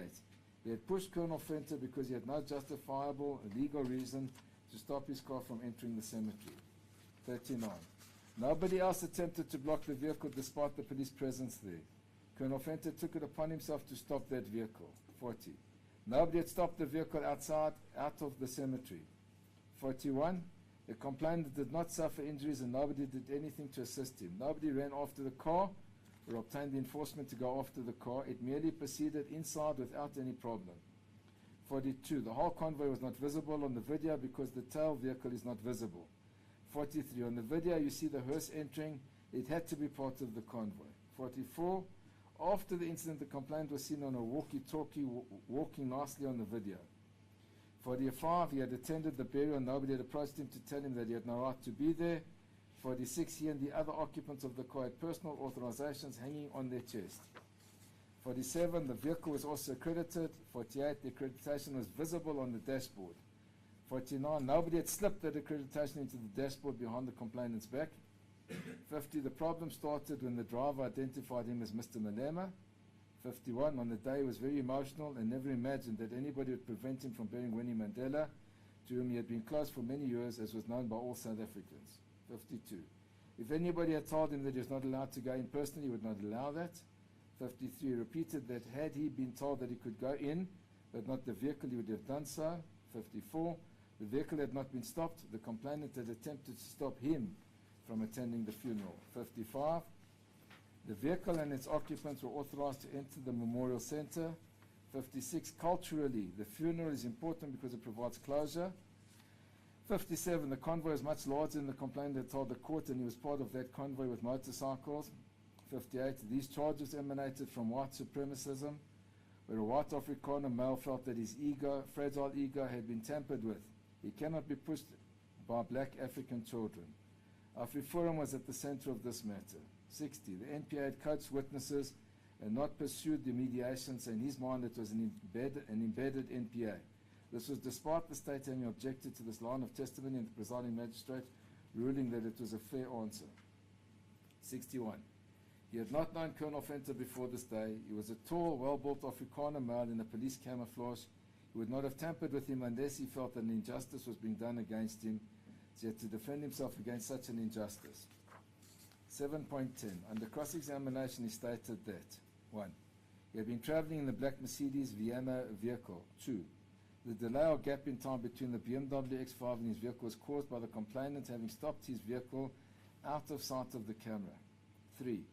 When the complainant approached the driver, he showed his accreditation. He was then asked whom he was driving. He then responded that he was driving Mr. Malema. 4. He could not see from the photograph what was written on the vehicle's accreditation. 5. Nevertheless, he was adamant that the document visible on the dashboard was the permit. 6. He had not spoken to the complainant but alighted from the vehicle so that he would be able to recognize him. 7. When the complainant started speaking Afrikaans, he realized that there was no cooperation. 8. He had then moved to the driver's side wanting to drive the car himself, and passers-by began pushing the complainant. 9. Despite being pushed, the complainant continued to block the vehicle as if he had been possessed. 10. He did not dispute pushing the complainant as a result of him continuing to charge at him. 11. When he was joined by accused 2, the protector and other people, the complainant stopped coming forward. 12. He had asked the complainant what he was doing, and the complainant had spoken in Afrikaans, but other people had asked whether the complainant knew who accused 1 was. 13. He had not asked to speak to the complainant's supervisor or senior, but had spoken to the other uniformed policeman because, in his opinion, the complainant was misbehaving. These uniformed policemen pleaded with the accused to please get back into the car and leave him. 14. He was angry and had all the reasons to be very angry. 15. The complainant did not immediately contact the VOC. 16. There was no need to contact the VOC because either the people had the right to enter or they did not. So contacting the VOC is another defense mechanism which must not be accepted. 17. 4 years after the event, he could not remember what he had said in the commotion. 18. The other police officers did not assist the complainant because he was embarrassing them. 19. The complainant was being held back by the other 3 police officers. 20. It did not require the complainant's permission to enter the cemetery because he had the right to do so based upon the prior permission that had been granted to him and in respect of the vehicle. 21. Not only did the other officers not assist the complainant, but they instructed both accused to please proceed to get into the car and enter the cemetery. 22. Accused who had asked Officer Mabisa why they had allowed the complainant to stop them from entering. 23, his life was not in danger, but his dignity was. He was being humiliated and denied access to the most crucial moments of the funeral and have closure. 24, he recorded that the presiding magistrate had noted the different versions that had been given to the court by the complainant. 25, in accordance with the process of Ubuntu, he would have apologized if he had made a mistake and expected the complainants to do the same, but the complainants had refused that opportunity because his supremacism would not allow him to meet these monkeys. 26, the lawyers had engaged, but he conceded that the complainant had the right to refuse to follow the process of Ubuntu. 27, Ubuntu made our society unique in that it allowed people to resolve matters amicably without the involvement of the police, but it did not take away the right to open a criminal case. 28, it was Mandela's spirit of Ubuntu where he forgave people who took him to prison for 27 years, so he would have been prepared to forgive a person who blocked his entrance to his mother's funeral. 29, he denied that Staff Sergeant Mabisa had ever stopped his vehicle. In this regard, he recorded that Mapisa's statement was a true reflection of what had happened, that the MP had coached him in a consultation to align himself with a version that he testified to in court, which was contradicted by his own statement. 30, they had not been late for the funeral because the hearse had not yet parked. They only had to be seated once the coffin had been prepared for the burial. 31, when it was put to him that if the complainant had been granted the opportunity to contact the VRC to get permission, none of this would have happened. He responded that one does not need the VRC, you need a permit. Either you have a permit or you do not. 32, had the complainant told them to leave the car at the entrance but that they would be permitted to go in, they would have proceeded in. This, however, did not happen. 33, the vehicle and they were rightfully there, proceeded through and had not been stopped. The vehicle went to park with the Presidential Protection Unit and VIP protection cars. Nevertheless, nothing happened. 34, they were not obsessed with vehicles. They would have walked in if that had been the case. 35, not everything had been captured on the CCTV footage. 36, he had hoped that the complainant would recognize him and allow him in, but he had not done so. 37, he had disputed that the complainant looked inside the vehicle because he could not remember accurately how many people had been in the vehicle. 38, Officer Mabisa did not even know how many people were in the vehicle. 39, he had not heard General Zulu saying, leave, leave. 40, it was then put to him that the complainant did not see a visible permit, that he would have stopped the vehicle even if it had a permit because it was not part of the convoy. In response, he said that one is not merely out of the convoy if one arrives after an X5. 41, in re-examination was put to him that Colonel Bronkhorst had conceded under cross-examination that whilst he was at the VRC, he had not heard from the complainant until 1715, even though this incident had taken place at 1544. He responded that this confirmed his version that the complainant had not attempted to do anything over the radio, that acted as a person who was possessed and unprofessional. 42, then watched the video and stated that 3 police ladies in uniform had held back the complainant, not him. 43, he then added the complainant at the radio was not calling for backup, appeared to be in good shape and was laughing. 44, the complainant knew what he had done and the other police officer reminded him that what he had done was wrong. Consequently, he had not sought assistance from any of the other police officers.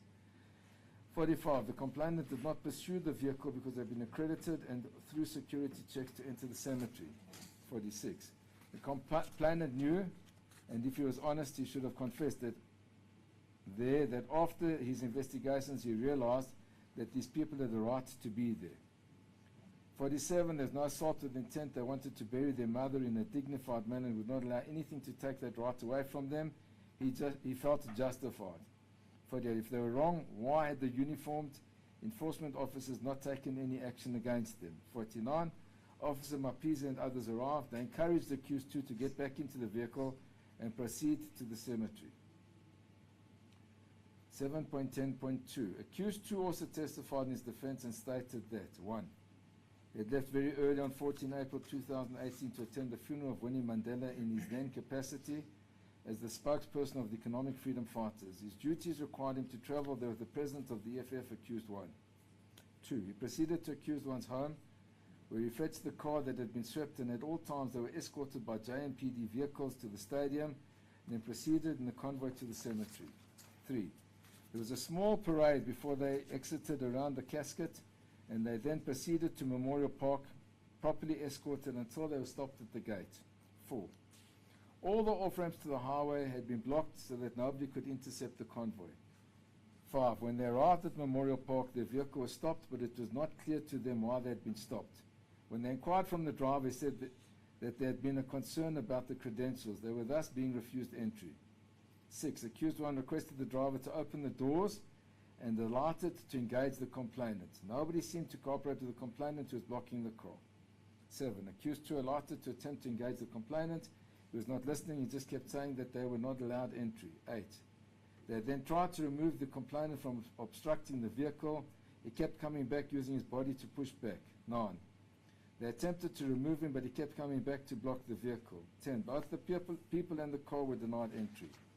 11. They and their vehicle had been authorized to enter. 12. This was after feeling fundamentally violated. Not only had his freedom to movement or the freedom to access Memorial Park being under attack, but also the dignity to mourn somebody that they had a close relationship with. 13. This was a fundamental humiliation. This is a fundamental violation of their dignity, and which, strictly speaking, had been a right. That is basically how he felt at the time. 14. They could not comply with the complainant's request because he did not have the right to interfere with their dignity, right to mourn, and their right to be there, take into consideration that they had been cleared to attend the burial. 15.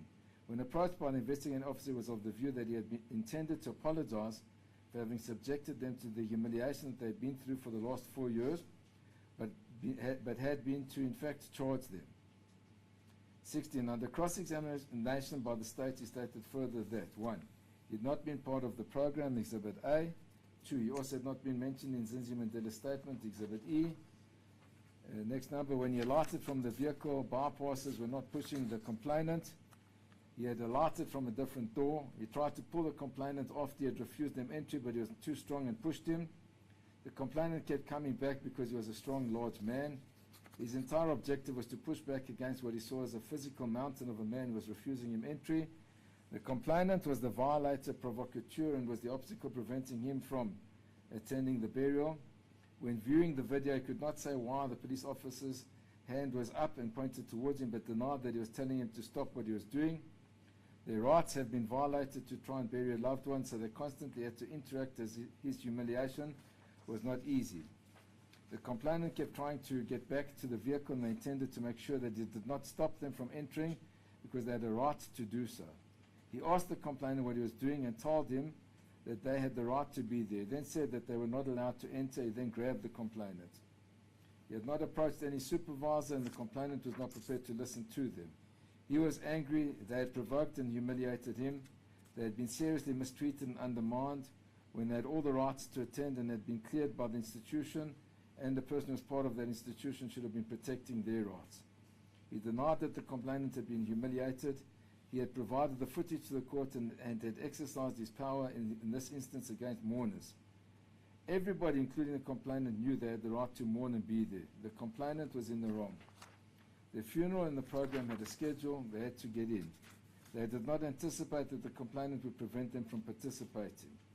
He agreed with what accused one had testified and reflected that he was not going to reason with anybody who would prevent him from burying his mother, and described this as being legitimate. To his mind, the context was important because they were attending a funeral that was controlled by the state and had been subjected to multiple checkpoints. The complainant was 100% cerebral and unreasonable. The unreasonable behavior of the complainant seems to them to be a direct violation of their rights, and in that case, the dignity to mourn. General Zulu had been the senior who had let them proceed in.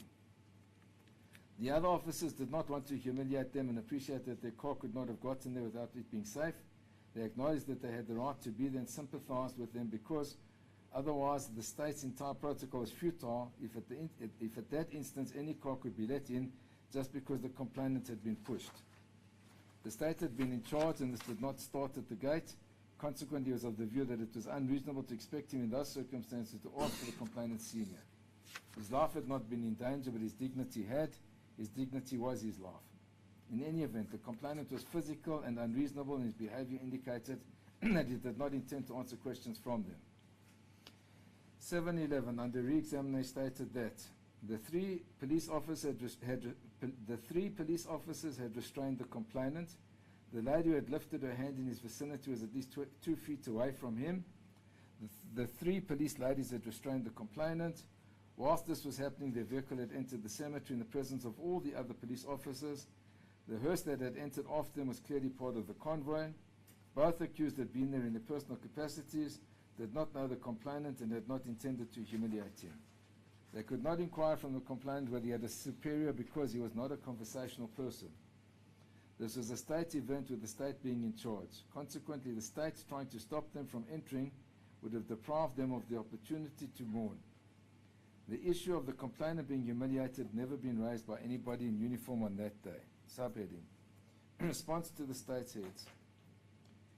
As in the previous instance, the state's heads of arguments have not been correctly and sequentially numbered. The pages are also not numbered. This makes it difficult to cross-reference the paragraphs when dealing with them. Subheading. Issue is taken with the following submissions in the state's head. 1.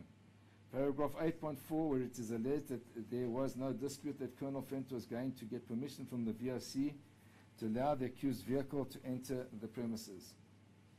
Your Worship, the cross-reference where it's shown that this is in fact a dispute, Your Worship, is on page 17.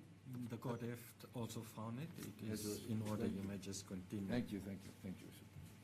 Sub 2, in relation to the legal principles applicable to justification, whilst it is accepted that Jonathan Birchall's 5 requirements are correctly set out, for the act to be justified on the ground of necessity, and that statement contends that the question is not what the threatened person thought was happening, but whether he objectively found himself in an emergency situation on the basis that regard must be had to the more recent decision of the Constitutional Court in Tutor versus the State, 2022, a decision of the Constitutional Court, ZACC 19, copy of which was attached as Exhibit A and handed to Your Worship. That is correct. As Your Worship pleases. I've also noticed that it is attached. I am not going to require you to read into the Thank you, record the Your whole Worship. case No, itself. The I'm case is indebted, thank you. very extensive, and the court have taken it into account for Thank its you. ruling. You Yeah. may proceed. Additionally, CR statement deals with grounds of justification as follows. Grounds of justification when his conduct which corresponds to the definitional elements nevertheless not unlawful. There are a number of cases or situations well known in daily practice where an act which corresponds to the definitional elements is nevertheless not regarded as unlawful. Unlawfulness is excluded because of the presence of grounds of justification. Some well-known grounds of justification are private defense, which includes self-defense, necessity, consent, and official capacity.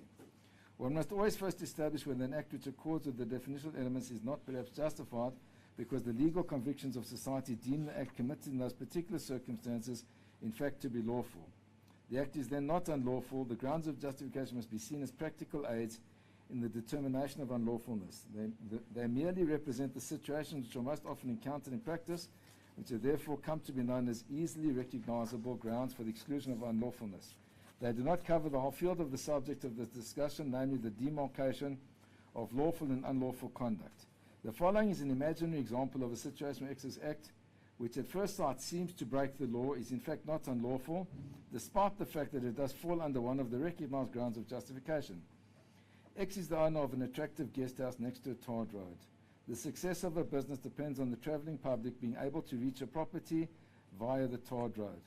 Over the years, the provincial authorities responsible for keeping the road in good order neglect their duties, with the result that the road becomes near to impassable. X complains and asks the authorities to repair the road, but the request falls on deaf ears. At last, she and people in her employ break the existing pieces of tar, remove them, and retar the impassable piece of road. As a result of her actions, she is charged with the crime of malicious injury to property in that she has destroyed parts of the road belonging to the provincial authority. She can then successfully rely on a plea that her conduct was lawful, it accorded with the community's perception of justice or the legal convictions of the community, it caused more benefit to society than any conceivable harm, and was therefore socially adequate. Unlawful does not mean contrary to definitional elements of the crime. The mere fact that the act accords with the definitional elements does not necessarily mean that it is also unlawful. It is therefore incorrect to define unlawfulness merely as an infringement of a criminal law provision or as compliance with the definition of a crime. Such a statement confuses the unlawfulness with the definitional elements. Conduct which is according to general notions of society completely acceptable does not require any justification. That which is justified must necessarily be conduct which is recognizable as a violation of a norm. One can identify the violation of a norm by having regard to the definitional elements of the applicable crime. Subjective considerations are also relevant in establishing unlawfulness. It is sometimes alleged in South African legal literature that the test to determine unlawfulness is objective and that X's intention therefore does not come into the picture when determining unlawfulness or wrongdoing. This view is incorrect. X's or colourless intention forms part of their definitional elements. The latter comprises both objective and subjective factors. The concept of unlawfulness is an evaluation of the act which corresponds to the definitional elements. Since the latter contains both objective and subjective elements, it follows that the former must also be coloured by subjective factors. In order to determine whether an act is unlawful, it is necessary not merely to establish that viewed from the outside, i.e. objectively, the act is in conflict with the legal order, but also to consider X's will or intention.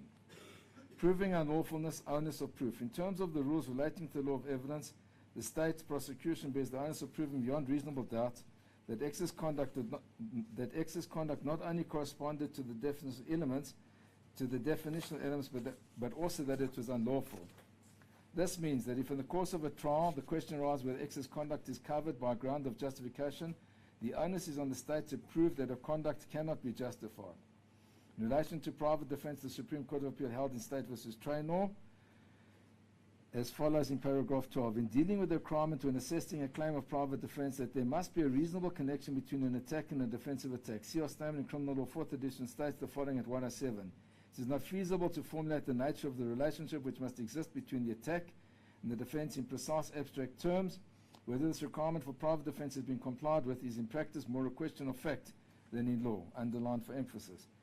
Criminal liability requires fault or a blameworthy state of mind. In Savoy and others versus National Director of Public Prosecutions and another, also a decision of the Supreme Court of Appeal, it was held that the fault element may take the form of either dolus or culpa in casu. The accused is charged with assault, so it is incumbent on the state to prove that the accused acted with the necessary intention to assault the complainant. In Rex versus Patel, Holmes AJA cautioned against the practice of courts becoming armchair critics and reaffirmed that consideration should be given to decisions that are made in split seconds. The court relied upon Union Government Minister of Railways and Harbours versus Burr at 286, where Ines J.A. said, men faced in moments of crisis with the choice of alternatives are not to be judged as if they had both time and opportunity to weigh the pros and cons. Allowance must be made for the circumstance of their position. In the recent judgment of Tutor versus the state, which I've referred to, the Constitutional Court reiterated the legal position regarding putative private defense and the test to be applied. Unter Alter AJ, with the support of the majority, stated the following at paragraph 46. In Dollavera, the appellate division set out the test for putative private defense. An accused who kills another believing his or her life to be in danger when objectively it is not acts unlawfully. However, where such an accused kills another in the mistaken but genuine belief that his life is in danger, the accused lacks the intention to act unlawfully. The accused is accordingly not guilty of murder. The accused may be guilty of culpable homicide. That depends upon whether his belief that his life was in danger was reasonable or not. Putative private defense is thus concerned with culpability and not unlawfulness. Culpability on a charge of murder is judged according to what the accused believed. Culpability on a charge of culpable homicide is determined on the basis of the reasonableness of that belief. Most significant in this regard, the state has conceded that Colonel Fenter, eventually having been confronted with a particular part of the video, considered that there was something prominent on the dashboard of the vehicle. He thought it was a reflection of something by the window, but not seen it and had not seen any accreditation. On the basis of this concession by the complainant and the state, there can be no doubt that the accused defense of justification ought to be upheld. This is particularly so when regard is had to the different justifications given by the complainant for his conduct in preventing the accused and their vehicle from entering the cemetery. These submissions are further fortified by the testimony of Staff Sergeant Mabisa, whom the state considered had not even looked for a permit because, having recognized the vehicle had VIPs in it, he was of the view that it was entitled to enter the cemetery. This is further borne out by the further submissions that he directed them straight to the main gate of the cemetery because all the vehicles were entering through the main gate at the cemetery, and under re-examination confirmed that he had allowed the vehicle into the cemetery because he had seen two VIP gentlemen in it. Whilst the state contends that during the testimony of both accused, aspects were raised in their testimony regarding the assault on the day in question, which were not put to the complainant for comment, it is noteworthy that no version was put to the accused and their testimony was not seriously challenged. In fact, it was never put to them that their conduct was not justified. In this regard, the learned authors Zeffert and Paisy state as follows. According to the rule in Brown v. Dunn, the report A party who calls a witness is entitled to assume that the witness's testimony has been accepted as correct if it had not been challenged. The rule has been consistently followed by courts. To cite a recent instance in State v. Fortain, a 2009 decision, a failure by a prosecutor to cross-examine the accused led to his convictions being set aside. But as has been pointed out by the Constitutional Court in President of the Republic of South Africa and others versus South African Rugby Football Union and others, is not inflexible. For instance, it has no application to testimony that is manifestly incredible, nor does it apply where prior notice has been given that the witness's honesty will be impeached. Paragraph 63 of the Constitutional Court's judgment gives, with respect, a most useful survey of how the cross-examiner's duty to challenge testimony must be exercised. It remarks that the precise nature of an imputation against the witness must be made so that it may be met and destroyed, particularly where the imputation depends on inferences drawn from other evidence in the trial.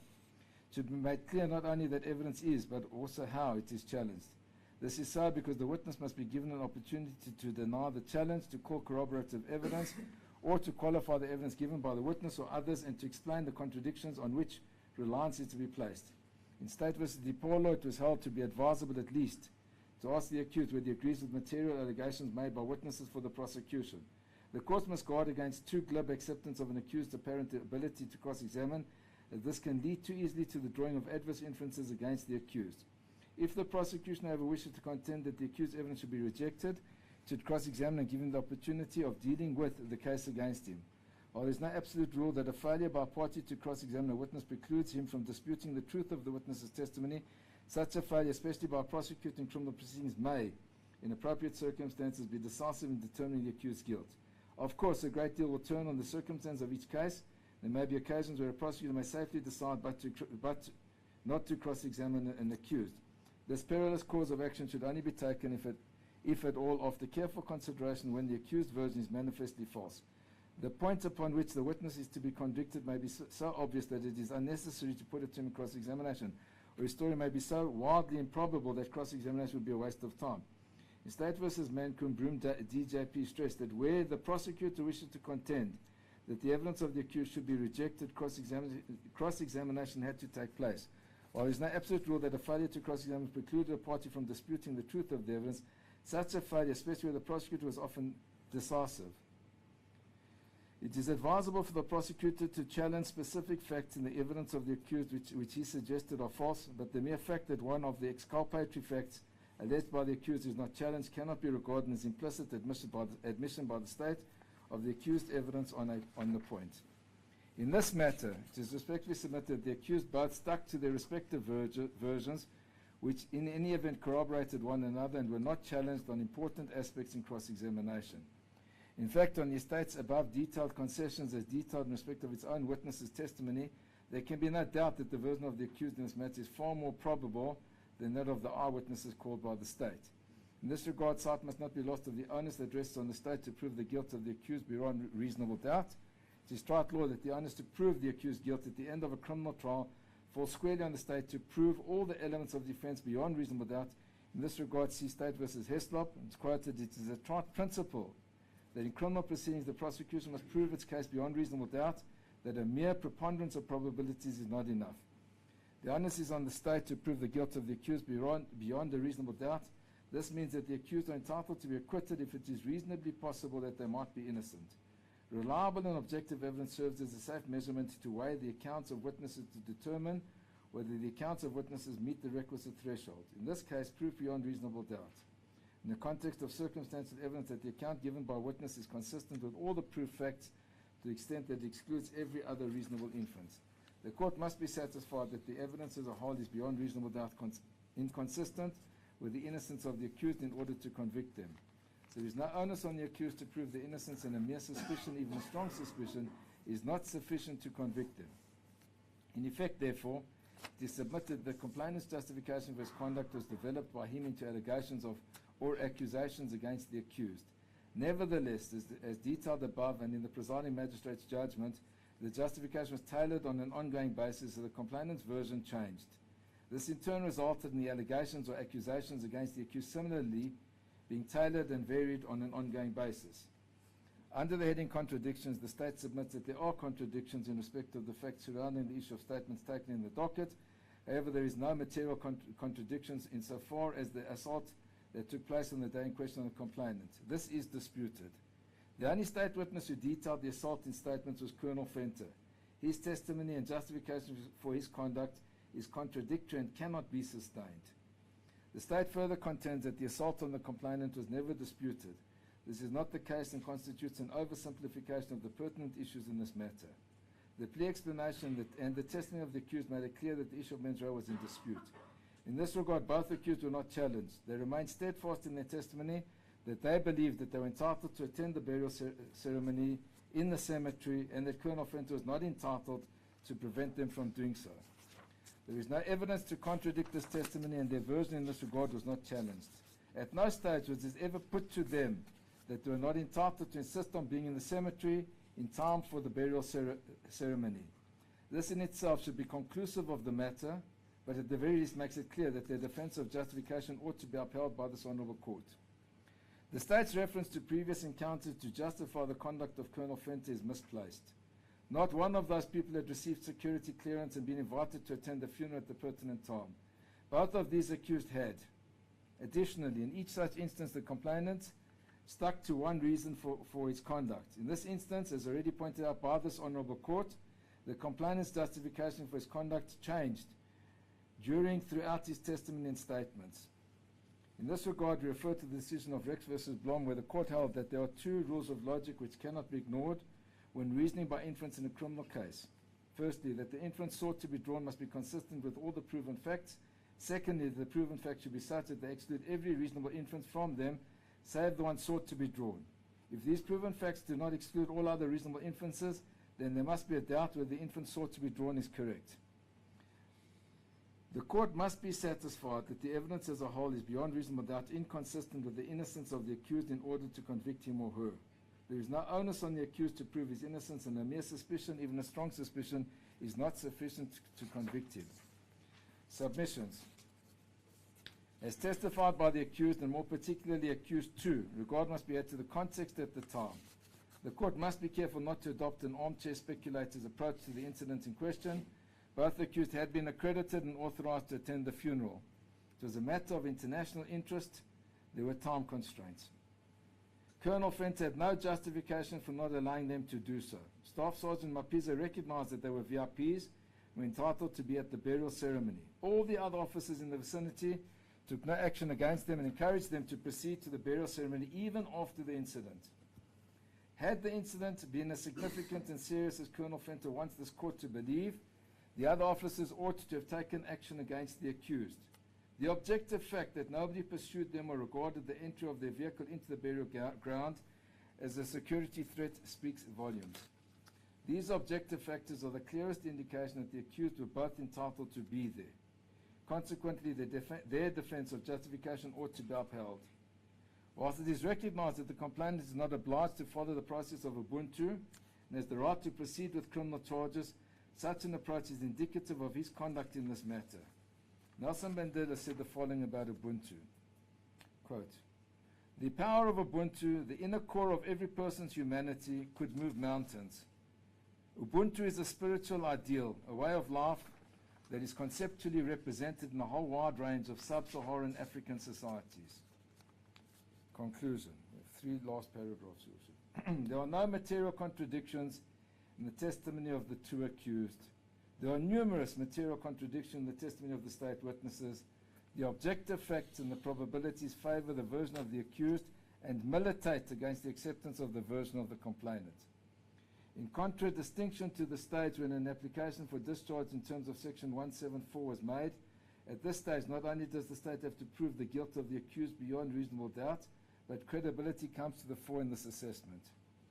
Due regard being had to these trite legal principles, there can be no doubt that the state has failed to prove the guilt of the accused beyond reasonable doubt. And finally, in paragraph 27, we submit that in the circumstances both accused are entitled to their acquittal. It's signed 19th of August of this year. I beg leave to hand an original copy up to be marked as an exhibit. I have a copy of that judgment as well, but that's also been handed to your worship. I do not intend to read that out. Thank you very much. As I've indicated with regards to the case of S versus Tuta, It's not necessary to read in. It was disclosed to this court, and I believe it was also disclosed to the state. Ms. Hart, you confirm? Yes, indeed, Your Worship. I confirm I've got no objection. So does your heads of arguments will be marked as Exhibit Q. And then attached to the judgment would be also the case of S versus Peter. I've also noticed it is quarter past. I did not want to interrupt, but if the parties do not wish to go for a break for tea, then we may as well proceed. We can proceed, Your Worship. Time is of the essence. I have asked the stenographer. She's in order. We can proceed. I just haven't got. Sergeant is showing we can proceed, Your I Worship. have seen a show of sign that the orderlies are also in a position. I do understand. I have been informed, but I believe load shedding is not going to affect us today. In this regard, the court is prepared, if there is load shedding, also to continue with the matter longhand as well. Thank you, Worship. Please support, Your Worship. Thank you. Then I believe then in reply to the heads of arguments by the defense, Ms. Hart, you have also responded to these heads of arguments. May you then So, Your proceed Worship. by read that into record. Before I proceed, I will just give the signed copy, Your Worship, to the court. Thank you. Just one moment.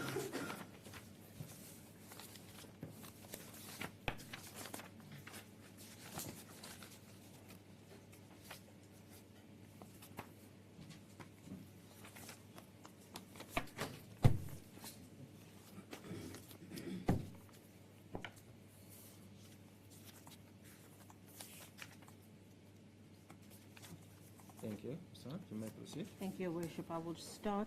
States a reply to the defense heads of arguments on merits. Introduction.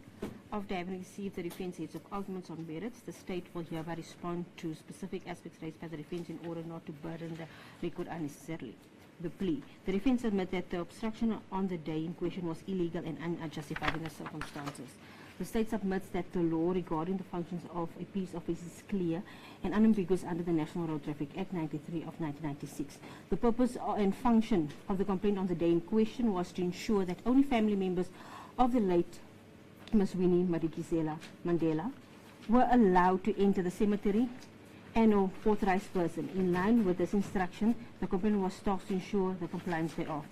At page 043 of the National Road Traffic Act 93 of 1996, subsection 3J states, fail to comply with instructions or directions of inspector of licensed traffic officer, examiner, vehicles, or peace officer 1, no person shall be fail to comply with any instruction or direction given to him or her by a peace officer, or obstructs, hinder, or interfere with any peace officer in the exercise of any power relating to a provision of this Act assigned to him or her in terms of Section 334 of the Criminal Procedure Act 51 of 1977, or thus the state submit that the complainant's action on the day in question can neither be construed as illegal or unjustified under the circumstances.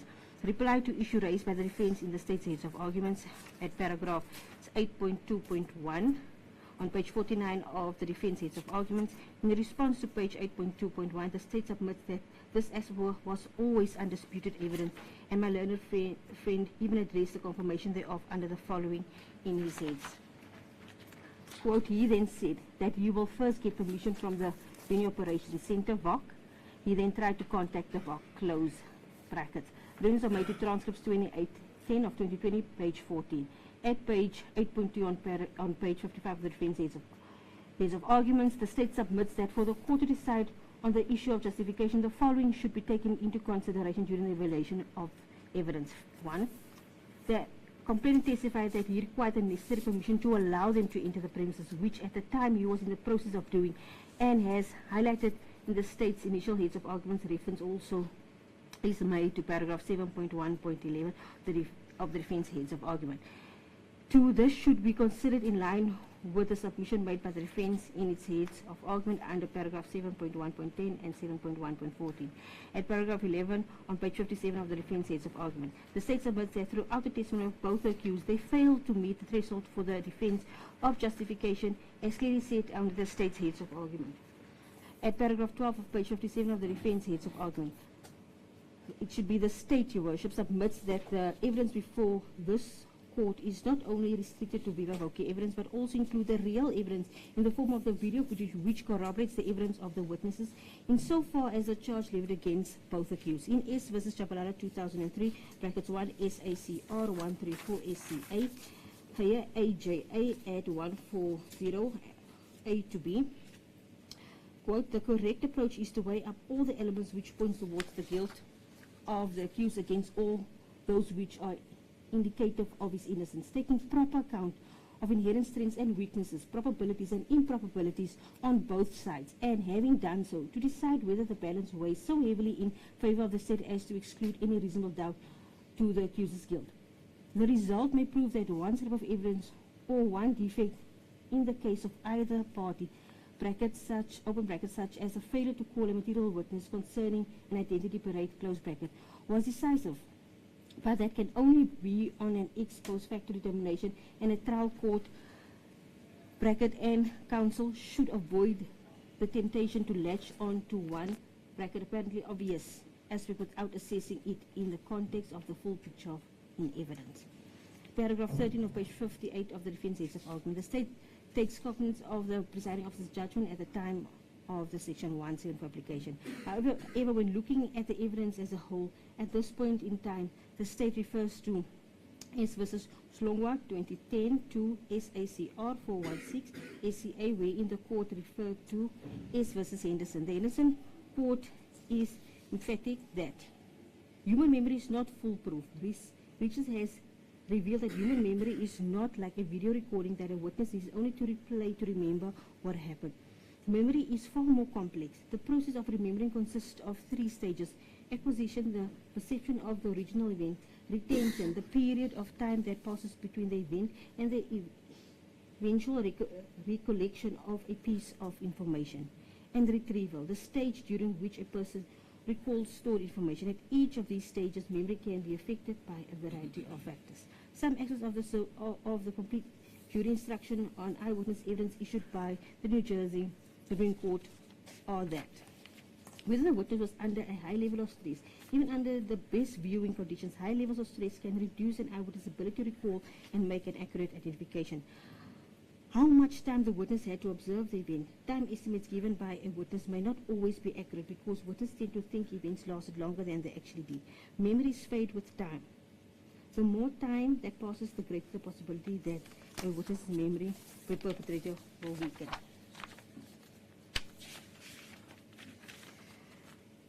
At paragraph 14 on page 58 of the defense heads of argument, the state submits that notwithstanding the above, there is real evidence which corroborates the aspects surrounding the assault on the complainant on the day in question. Further, Sergeant Mabisa also observed the assault on his arrival on the scene. And reference is once again made to S versus Maleficio and others. Oliver J. A set out the approach to be followed when a court is faced with evidence of this nature.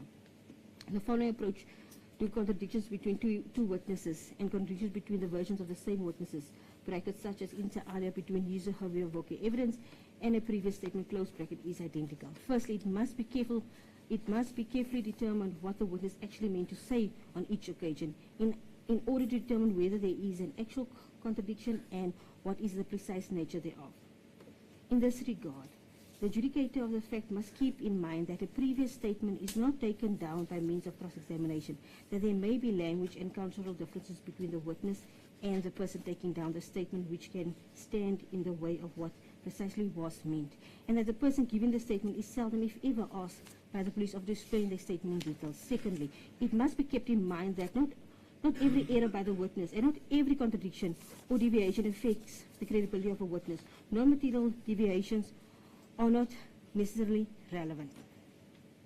Thirdly, the contradictory versions must be considered and evaluated in a holistic basis. The circumstances under which the versions were made, the proven reasons for the contradictions, the actual effect of the contradictions with regard to reliability and credibility of the witness, the question whether the witness was given a sufficient opportunity to explain the contradictions, and the quality of the explanation, and the connection between the contradiction and the rest of the witness evidence, amongst other factors to be taken into consideration and weighed up. Lastly, there is a final task of the trial judge, namely to weigh up the previous statement against the viva voce evidence, to consider all the evidence and to decide whether it is reliable or not, and to decide whether the truth has been told despite any shortcomings. At paragraph 15, 16, and on page 58 and 59 of the defense heads of argument, the state submits that it was never in dispute that the two accused wanted to attend the funeral. However, the state always challenged the conduct of both accused at the time, as indicated earlier. The complainant only wanted authorization for them to enter, notwithstanding the fact that when they were cross-examined as to why they did not give the complainant an opportunity to do so, and also requested someone senior to address the issue. The issue of mens rea was covered with the response highlighted in the initial state's heads of argument when dealing with the response by the accused, which did not meet the threshold for the purpose of justification, dated at Randburg on the 1st of September 2020, signed Your Worship by myself. This is the court, Your Worship. Thank you. The reply to the heads of arguments to the defense by the state is being marked as Exhibit R. To be fair, Advocate Otis, I have not received any reply to the state's reply in this regard. Do I believe or do I accept that there's no further reply by the defense and that the defense is standing by the heads of arguments as indicated to? There was no provision, because as I understood it, that they had a right of reply because they went first. So there was Yes, no, so I'm I just... never believed that you had a right to So- further replies. It would carry on endlessly. So, but I have no further submissions. No I further stand by my submissions. submission. I'll just thank you then. Thank you.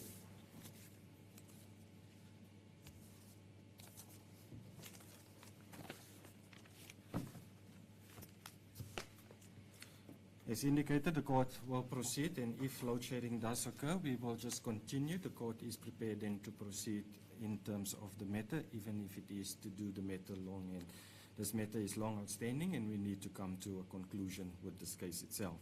At this stage, I'm not going to require Mr. Malema nor Mr. Ndlozi to stand. They may remain seated. I will only require them to stand at a later stage in the matter itself. But for now, they may remain seated. The court have also prepared a judgment, and I've omitted in terms of the judgment to acknowledge that the accused is being represented by Mr. Ian Lovett as the instructing attorney, and that they are also been, that Mr. Otis is also then been briefed as the advocate who was conducting the matter. So the court do recognize Mr. Ian Lovett as the instructing attorney in the matter itself. Therefore, the court will proceed with judgment. In terms of the judgment itself, in the Magistrate Court for the District of Johannesburg North, held at Randburg, case number 3/4/067/2019, in the matter between the state versus Julius Malema and Mabisa Quentin Ndlozi.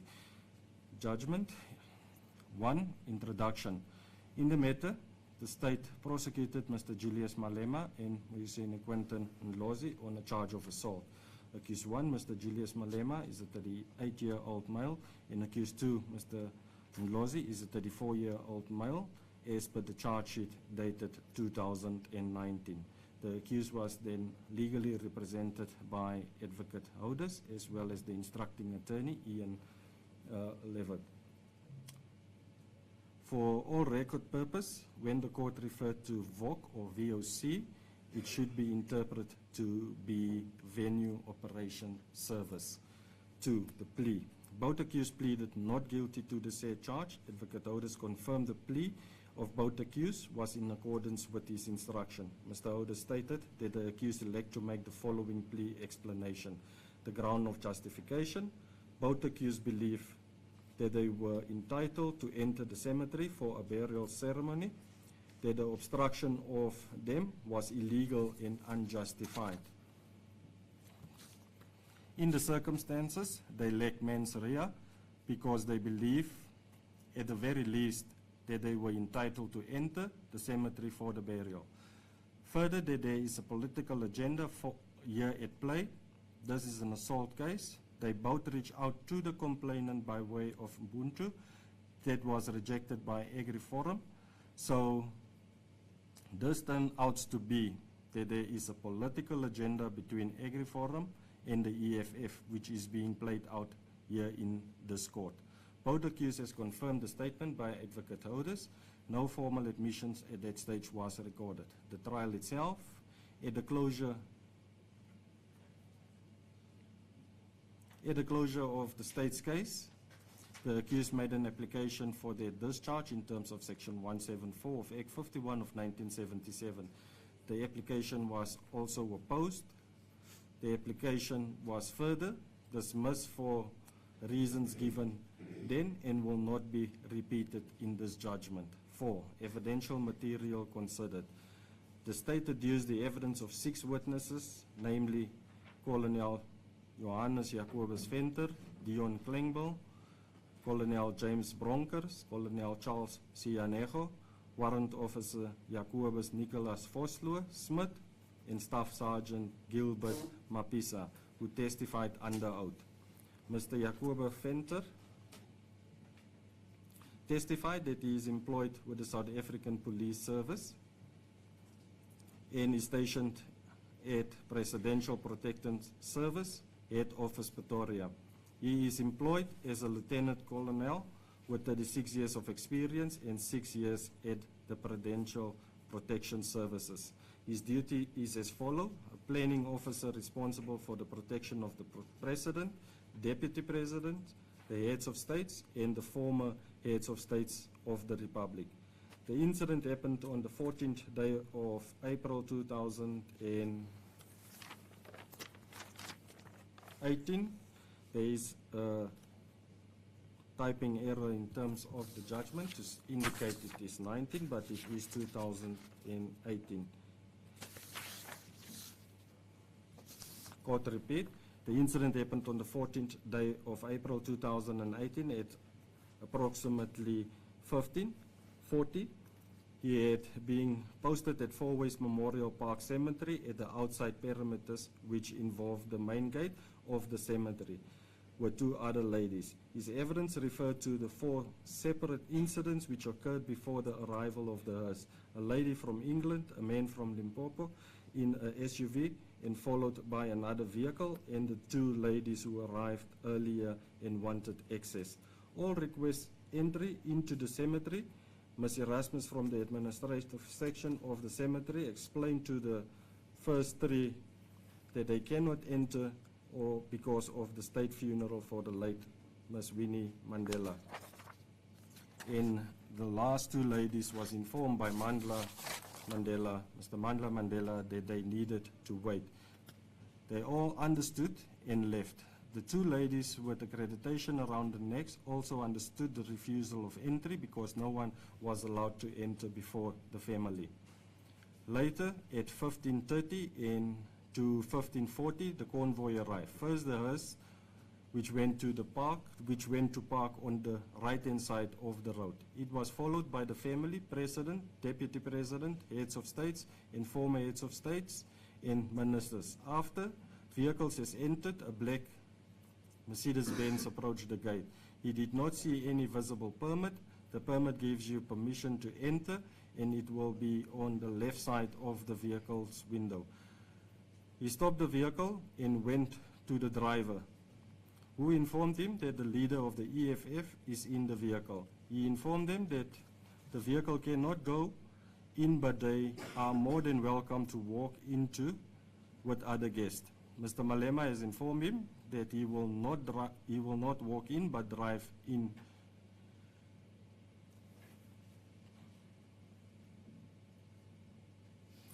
The court will just repeat. Mr. Malema has informed him that he will drive in, and he said that he must first confirm with VOC. He tried to contact VOC, standing in front of the vehicle's right-hand side. He was then bumped or pushed by someone who he could not see. He then saw Mr. Malema jump out of the vehicle, saying, "No white man will stop me." He was then pushed a second time, but also could not see who it was. He then moved to the front of the vehicle, where he was pushed by both accused. The second push was also so hard that he lost his balance and fell against the guardhouse. The first time they pushed him, he went back to the middle of the vehicle, and after they pushed him again, he never retaliated. At some point, the vehicle drove in. Mr. Malema and Mr. Lozi got back into the vehicle, and they drove into the cemetery. Neither himself nor General Zulu has given the vehicle permission to enter. The reason for stopping the vehicle of the accused, the whole convoy was already inside the cemetery. There was no escort with the vehicle, and he did not see a visible permit. The convoy was led by a motorcade of military in front, and at the back there was also traffic vehicles. He had been instructed by Lieutenant Colonel Mutaung that only the immediate family and the president could enter the cemetery, and the rest of the people will remain at the stadium where big screens had been erected to televise the funeral proceedings. The accused had personal permits around their necks, but he had not seen a visible vehicle permit, and even if the vehicle had such a permit, he would not have. Court will just repeat the sentence. The accused had personal permits around their necks, but he had not seen a visible vehicle permit, and even if the vehicle had such a permit, he would have still stopped the vehicle because it was not part of the convoy. The cars which had permits to enter were in the convoy of the Mandela family, the President of the Republic of South Africa, followed by the Deputy President and the heads of state.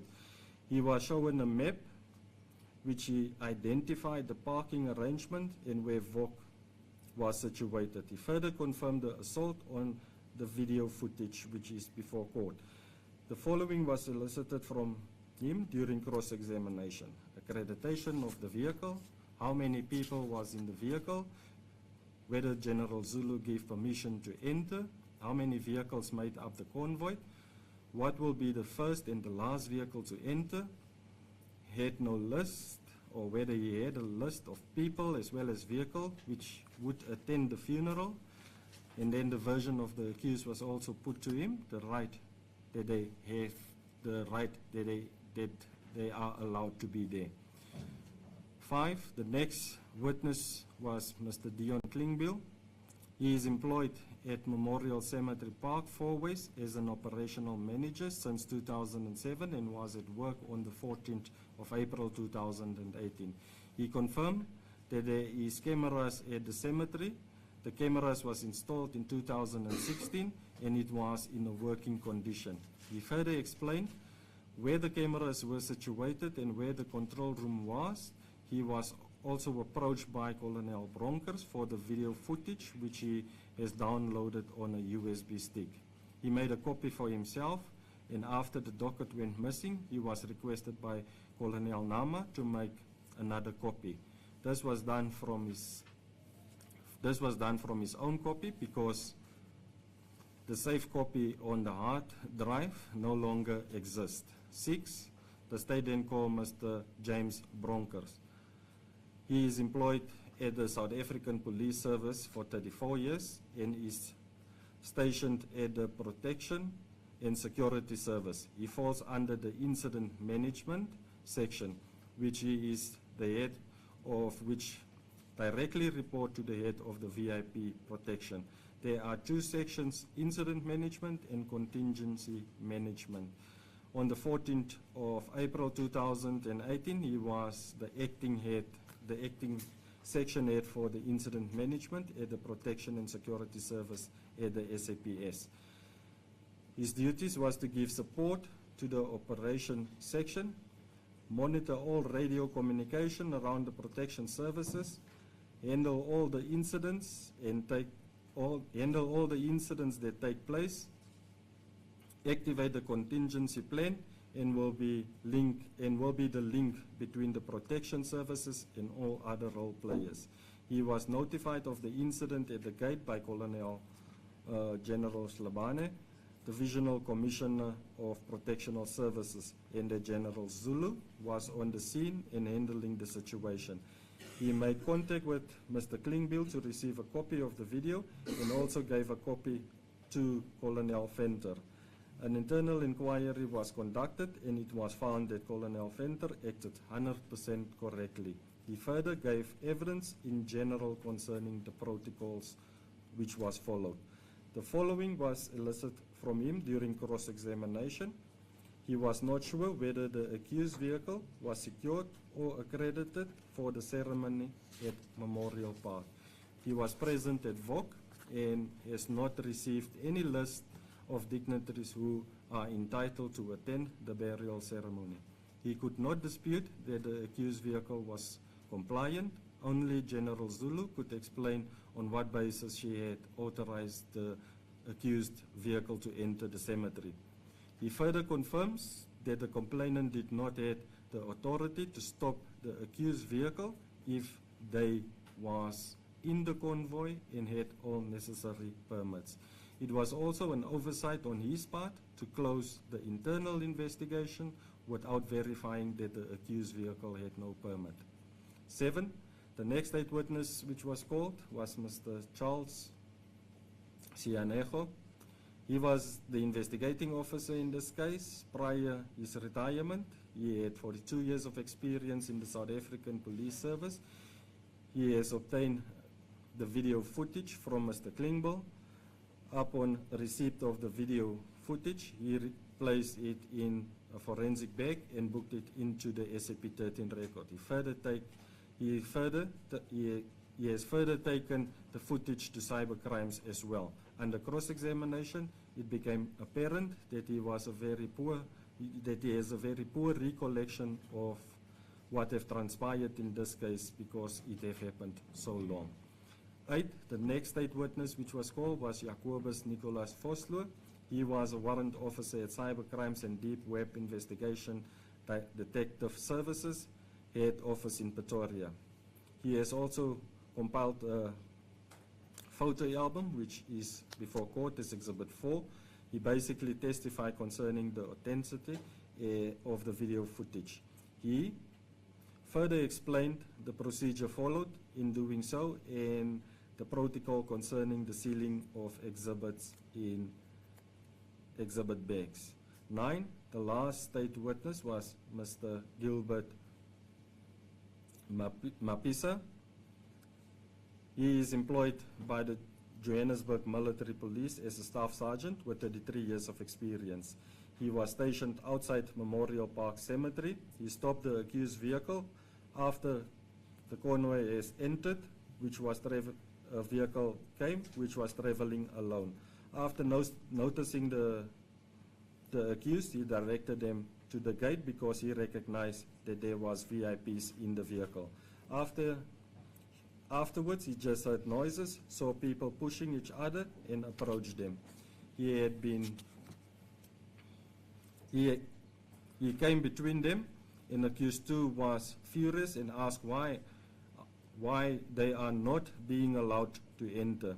He then calmed accused 2 down and told him to get back into the vehicle. The vehicle entered with both accused in it. Under cross-examination, his statement Exhibit L was put to him concerning the discrepancies or contradictions. I quote Exhibit L, paragraph 2. On Saturday, 14th April 2018, at about approximately 1600 hours, I was posted there at the 4-way Memorial Park to control traffic and parking duties. I confirm that the vehicle that were having escort were directed straight to VIP parking, including the Black Vito, which transported the EFF members. This statement is dated 2nd December 2019 and so signed and commissioned. This is about 18 months after the incident and about 3 years afterwards that he had given oral evidence in court. The state further wanted to call General Zulu under paragraph 10, but an application for postponement was refused and the state have then subsequently closed their case. 11, the following documents was received by consent of the parties and the court ruled that it is received by consent and admissible as evidence before the court. Exhibit 1 or Exhibit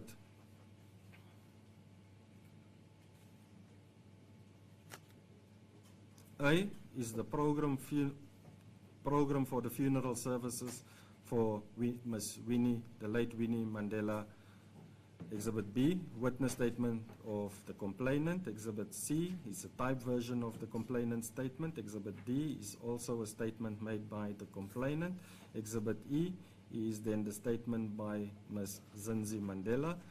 Exhibit F is also a statement by Johannes Jacobus Venter. Exhibit G1 to G3 is statements done by Dion Klingbeil. Exhibit H1 to H2 is statements done by James Bronkers. Exhibit J1 to J6 or Exhibit J1 to J4 is statements done by Charles Cianego, and then Exhibit J5 and J6 is the SAP 13 criminal record, or SAP 13 record rather. Exhibit K1 and K2 is then statements done by Mr. Vosloo Smith in this regard, as well as Exhibit K3 and K4. Exhibit L is then the statement done by Mr. Mabisa. The court has also received the following real evidence, which was received by consent, and the court ruled that it was admissible as evidence before the court. Exhibit 1, 2, 3, 4. Exhibit 1 is photographs depicting the parking spaces. Exhibit 2, photograph depicting the parking spaces as well. Exhibit 3 then refers to the video, and Exhibit 4 is the photographs compiled by Mr. Smith. 13. That include the evidence. This conclude the evidence for the state. 14. On behalf of the defense, only the accused testified under oath. On behalf of the defense, the two accused before court have testified under oath in this case. The defense did not call any further witness other than the two accused. 15. The defense called its first witness, Mr. Malema, who testified as follows. He started his evidence prior the day of the incident when they went to bring their condolences to the Mandela family. He was then taken outside by the two daughters of the late Miss Winnie Mandela. They informed him that the ANC and the state did not want him to speak and said it is a state funeral. However, they made it clear that he will be speaking, otherwise they will decline the state funeral and bury her themselves. Testifying in this case made him relive the painful day of the burial of his mother. In the morning of the day of the incident, his security came to take the vehicle to a road lodge in Grayston, where it was swept and taken to the stadium.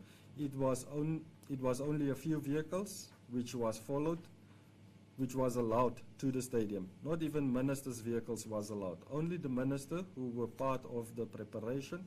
The preparatory committee was allowed. There was shuttle services provided on the day where ministers will park and get into the buses. His vehicle, a Viano Mercedes-Benz, was accredited and was allowed to proceed with an escort of Metro Police to the stadium. At the stadium, they parked with the president, former presidents, and heads of state. After the event at the stadium, they left for the cemetery, and security was tight. You could not join the convoy if you were not accredited, and all the on and off ramps to the highway, to the cemetery was closed. They never had a problem until they were stopped by Colonel Venter. He only established in this court that his vehicle was the problem and that he was always living under the impression that he was the problem, that he was the problem who was not allowed to enter. When he was informed that the vehicle could not enter, he got out hoping that Colonel Venter would recognize him and will change his attitude. He then saw the craziest thing, which he never saw in the police personnel. He stood in front of the vehicle with stretched out arms blocking the vehicle. When inquired what he was doing, he started to speak Afrikaans when they did not understand. He did not understand him. This made him agitated because this was a very difficult and emotional day for him. Any attempt to stop him from burying his mother will be a humiliation and a violation of his dignity as an individual. He will not reason with anyone who wants to stop him. He lived with her, defended her when everyone turned against her, and will not be prevented from saying his last goodbyes. If I was informed to leave my vehicle, he would have then complied and walked in. Passerbys has started to push him, saying, "Do you not know who this man is?" When he continued with his shenanigans, he went to him and pushed him, saying that he should leave the vehicle. He pushed him and then proceeded in with the vehicle, after everything proceeded normally.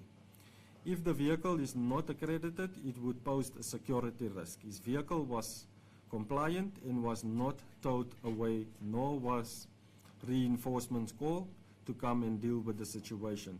It is also unthinkable that he is not allowed at the burial site. A lot of the late Miss Winnie Mandela's grandchildren who were not on the program was also there.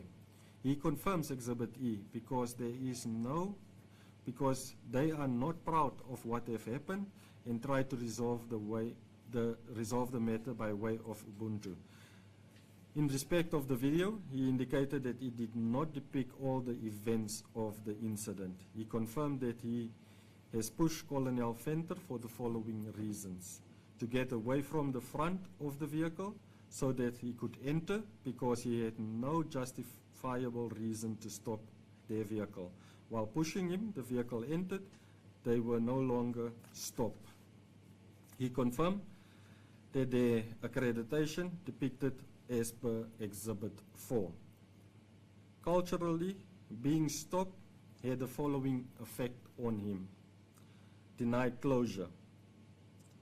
If you do not get closure and things don't go right, you keep on blaming that occasion where you not allowed to say goodbye to a loved one. And it is a ritual, but it is also a healing process. In closing, he indicated that the police get pushed on. In closure, he indicated that the police get pushed all the time, and if police were to open common assault cases against people who push them when executing their duties, you can just imagine that this court will be overcrowded with unnecessary cases. 16, the following was elicited from him during cross-examination: the accreditation of the vehicle, the delay after the BMW X5,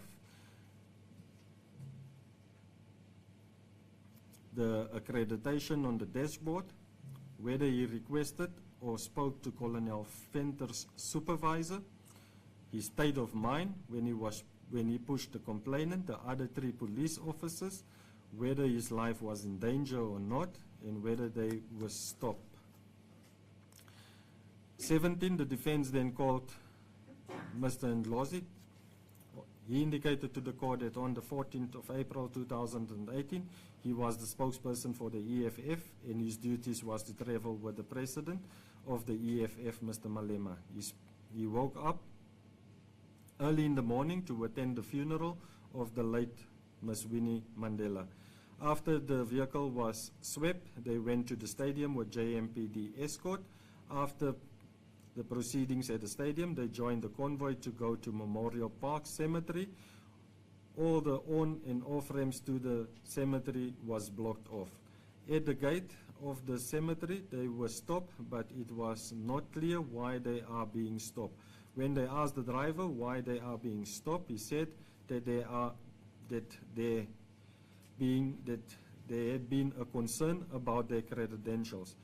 They would thus refuse entry. Mr. Malema went out to engage Mr. Venter to no avail. He then got out on the other side of the vehicle to engage Mr. Venter, but Mr. Venter failed to listen and just said that you are not allowed to enter. The idea was then to push him as far out as possible so that they can enter, but he kept on coming back, using his body to push back. Both the people and the vehicle was denied entry, even though they had lanyard accreditation around their necks and the vehicle had a permit to enter. The effect of not being allowed to enter was a fundamental violation of their right, denial of their freedom of movement, and the dignity to mourn. He was not prepared to comply with Colonel Venter's instruction not to enter, because not even a police officer has the right to interfere with our dignity, right to mourn, and the right to enter the cemetery. 18, the following was eliciting from him during cross-examination, that he was not being part of the program as depicted on Exhibit A. He is also not mentioned in Exhibit E. Questions about the video footage, how he pulled and pushed the complainant, why one of the police officers' hand was raised at him, but he denied that it was to stop him, whether he had approached the supervisor of the complainant, state of mind, whether he was angry, whether they had a right to enter. 19, that concluded the evidence for the defense and the case was closed. 20, both the public prosecutor, Ms. Hart, and the legal representative of the accused, Mr. Houders, submitted the heads of argument and the state's reply to. The court do thank both parties for their timeously submission of the heads of arguments for the court then to be in a position to deliver judgment today.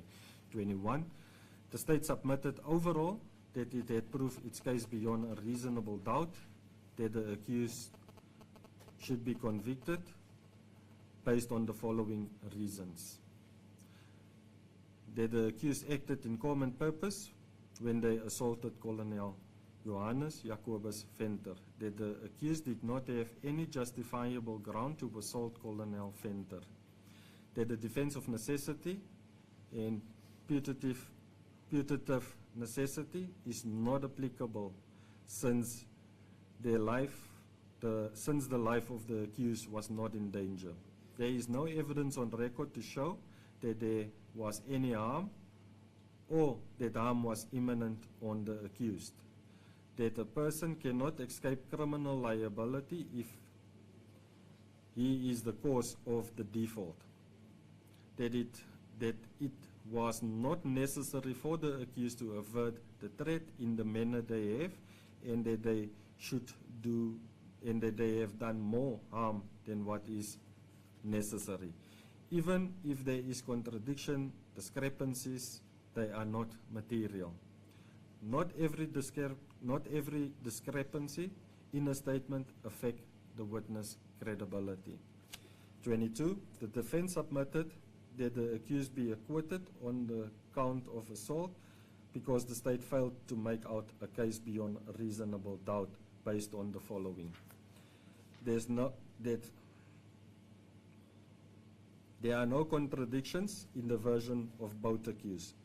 There are numerous contradictions, discrepancies in the evidence of the state witness. The objective facts and the probabilities favor the version of the accused and militate the acceptance of the version of the complainant. The contradictions or discrepancies affect the credibility of the state witnesses and the version of the state witnesses' evidence, and that the court should consider that discrepancies is material. 23, the approach to the evaluation of the evidence was stated in the case of S versus Reiner at 41 paragraph 9 as follows. A conspectus of all the evidence is required. Evidence that is reliable should be weighed alongside such evidence as may be found to be false. Independently verifiable evidence, if any, should be weighed to see if it supports any of the evidence tendered. In consideration whether the evidence is reliable, the quality of that evidence must be necessary, be evaluated, as must be corroborative evidence, if any. Evidence, of course, must be evaluated against the onus of a particular issue or in respect of the case in its entirety. 24, the court must consider the totality of the evidence in order to ascertain whether all the particular prerequisites for the crime are present and whether the guilt of the accused has been proven beyond a reasonable doubt.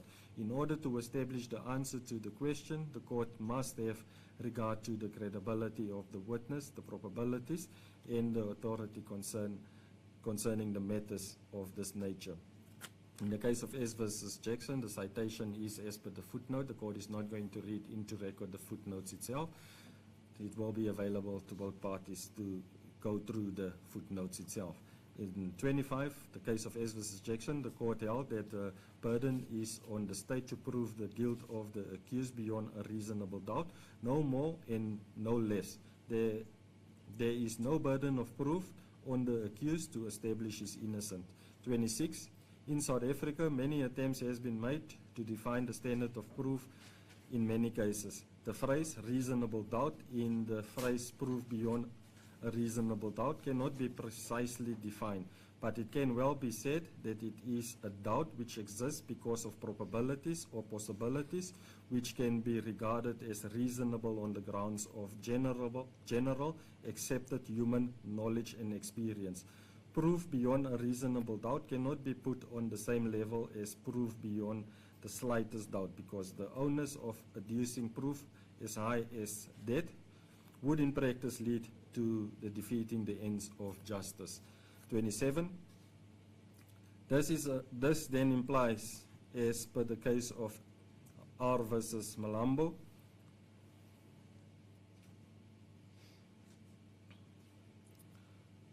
which was also approved by A.J. Oliver in the dictum of A.J. Malan. In my opinion, the court quote, in my opinion, there is no obligation on the Crown to close every avenue of escape which may be said to be open to an accused. It is sufficient for the Crown to produce evidence by means of which such a high degree of probability is raised than the ordinary reasonable man. After mature consideration comes to the conclusion that there exists no reasonable doubt that an accused has committed the crime charged with. Thus, proof beyond a reasonable doubt does not mean proof beyond a shadow of a doubt. 28, in the case of S versus Manini, A.J. Cameron gave this description of the criminal standard. It is sometimes said that proof beyond a reasonable doubt requires the decision makers to have moral certainty of the guilt of the accused. Though the notion of moral certainty has been criticized as imparting potential confusion in jury trials. It may be helpful in proving a contrast with mathematical or logic or complete certainty. It comes down to this. Even if there is some measure of doubt, the decision maker must be prepared not only to take moral responsibility on the evidence and the inferences for convicting the accused, but to vouch that the integrity of the system that has produced the conviction, in our case, the rule of evidence interpreted within the precepts of the Bill of Rights, remain intact. Differently put, subjective moral satisfaction of guilt is not enough. It must be a subjective certification attained through proper application of the rule of the system. 29. Further, if there is a reasonable possibility that the version of the accused may be substantially true, then he must be acquitted insofar as his version constitutes a crime or offense on which he may be convicted. 30. I have therefore considered the definitional elements of the offense in relation to the facts in dispute to establish whether the state has proved the elements that are in dispute. According to assault by Milton at 406, defines assault as follows. Assault consists in unlawful and intentionally applying of force to the person of another or inspire a belief that force is immediately to be applied to him. Assault is defined by Snyman on page 403.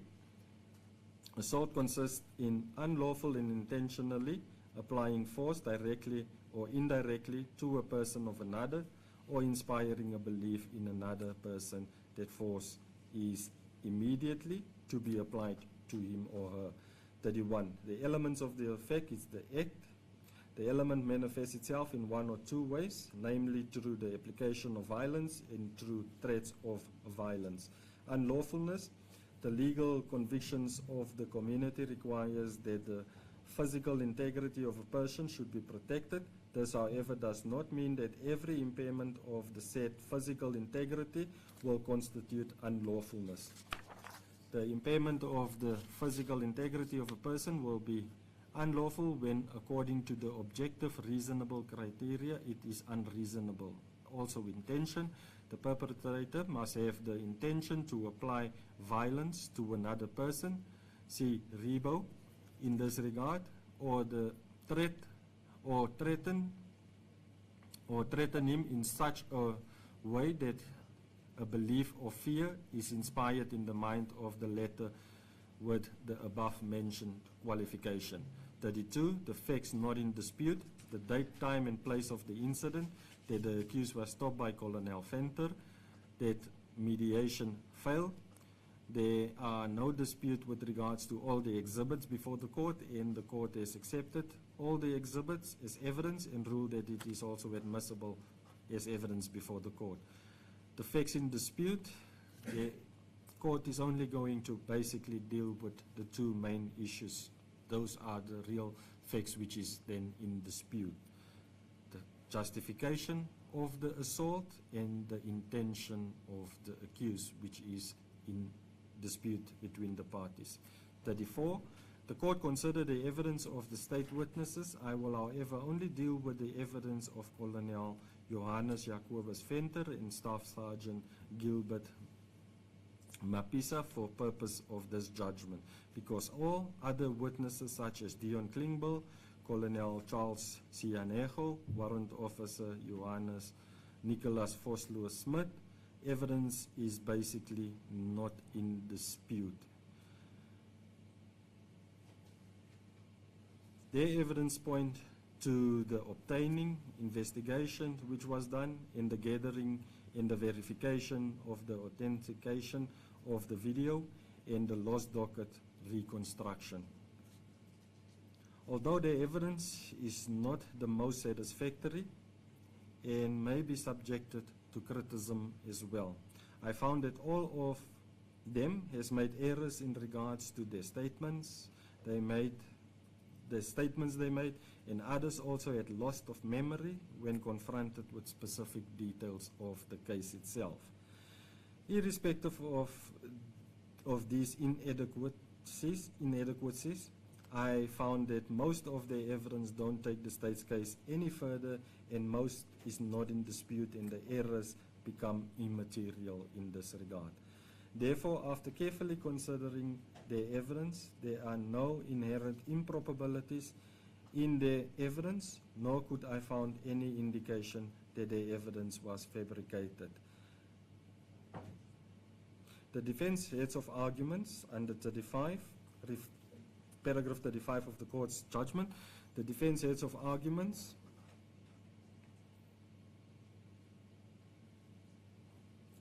refer the court once again to the evidence of 3 witnesses, which was important for the defense to allude to the court, which was the evidence of Johannes Jacobus Venter, Colonel James Bronkers, and Sergeant Gilbert Mabisa, which would be relevant. I have indicated that I will only refer to 2 of the state witnesses.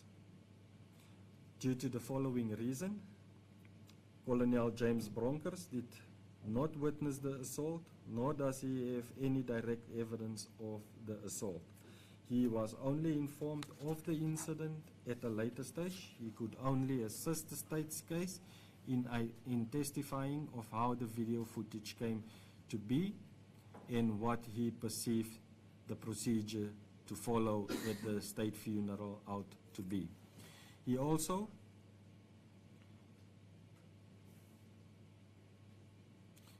did not successfully convince the court that the accused vehicle was not allowed to enter the cemetery.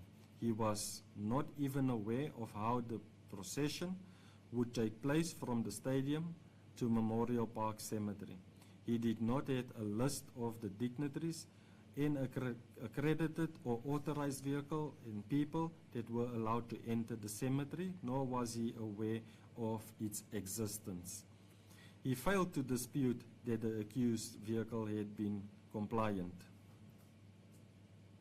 He has also come to a conclusion after he had obtained all the information of his internal investigation that the complainant has acted correctly, but concede in the same breath that he failed to verify whether the accused vehicle went through a security checkpoint or screening. He has therefore confirmed that it was an oversight on his part to have completed the internal inquiry without establishing whether the accused vehicle had undergone such screening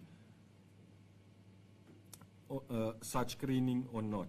His evidence is given in a general perspective and not always have a direct reflection of the merits of this case. He was also sure that if the vehicle had a permit, it was allowed into the stadium and the cemetery, which also contradicts then the version of Colonel Venter's belief that if the vehicle had a permit, it could have only be for the stadium and not for the cemetery. Therefore, after properly considering the consideration of his evidence in light of the totality of the evidence, he did not impress the court that the version that Colonel Venter acted correctly should be believed. It appears to the court that the internal investigation was completed with a lot of shortcomings.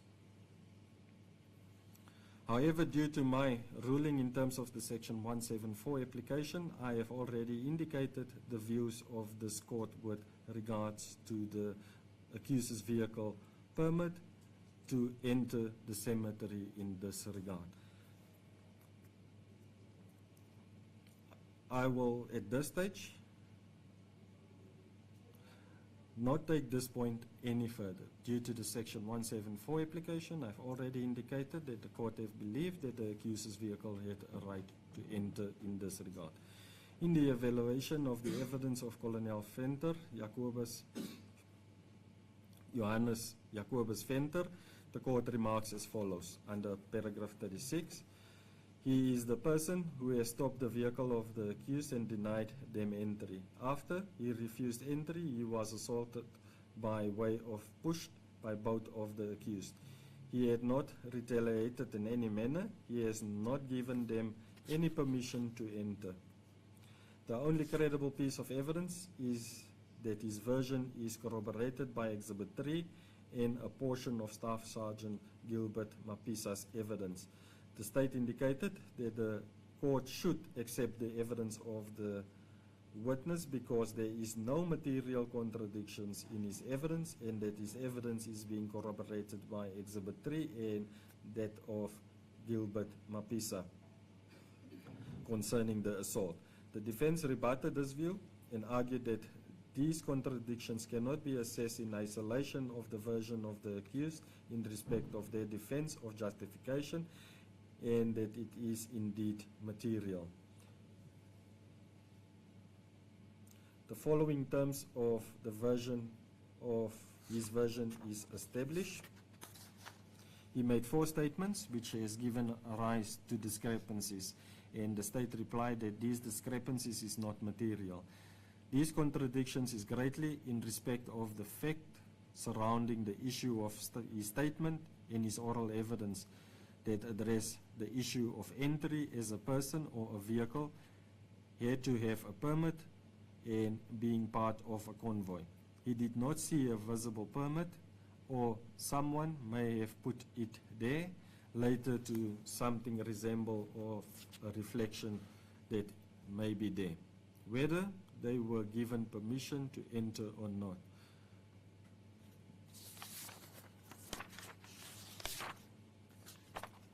His evidence was not impressive when he tried to explain the discrepancies under cross-examination.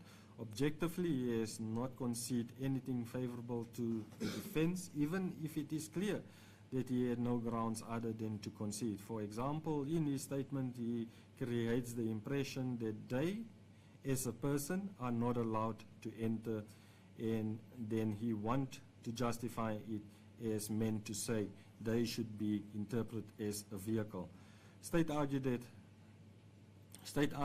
I should be mindful that not all discrepancies in statement caused by one sentence could be interpreted in one or two ways. Must be read in context of the whole statement, handle different versions of the same witness with circumspection. Secondly, that not all discrepancies affect the credibility of the witness. However, Colonel Venter is a senior police officer with 36 years of experience.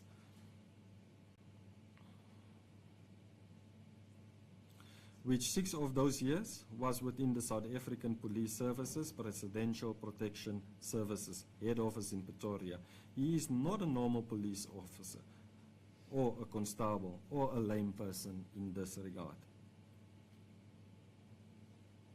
In fact, he have made 4 statements and was also assisted by his union, which refer him to Herter and Spies, who in turn refer him to every forum. It was important for him to testify about the reason he stopped the accuser's vehicle, but also so many attempts and years have gone by. He still creates different impressions of why he stopped them. One of these impressions is in line with the version of the accused. That for all these years, they were under the impression that they were not allowed entry as a person. When assessing the discrepancies in its context, I cannot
I believe the machines are off now. As I've indicated, this matter has been on the court roll for so long. I see no reason why the court should not proceed, even if it means I proceed long end.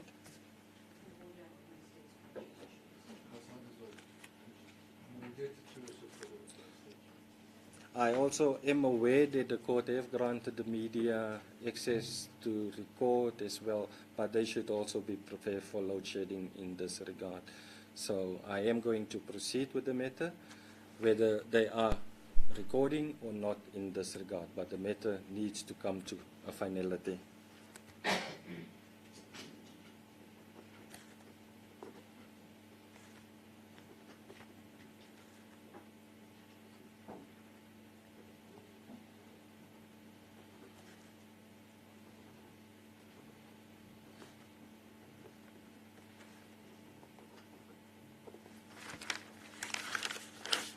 I'll just restart from the last sentence.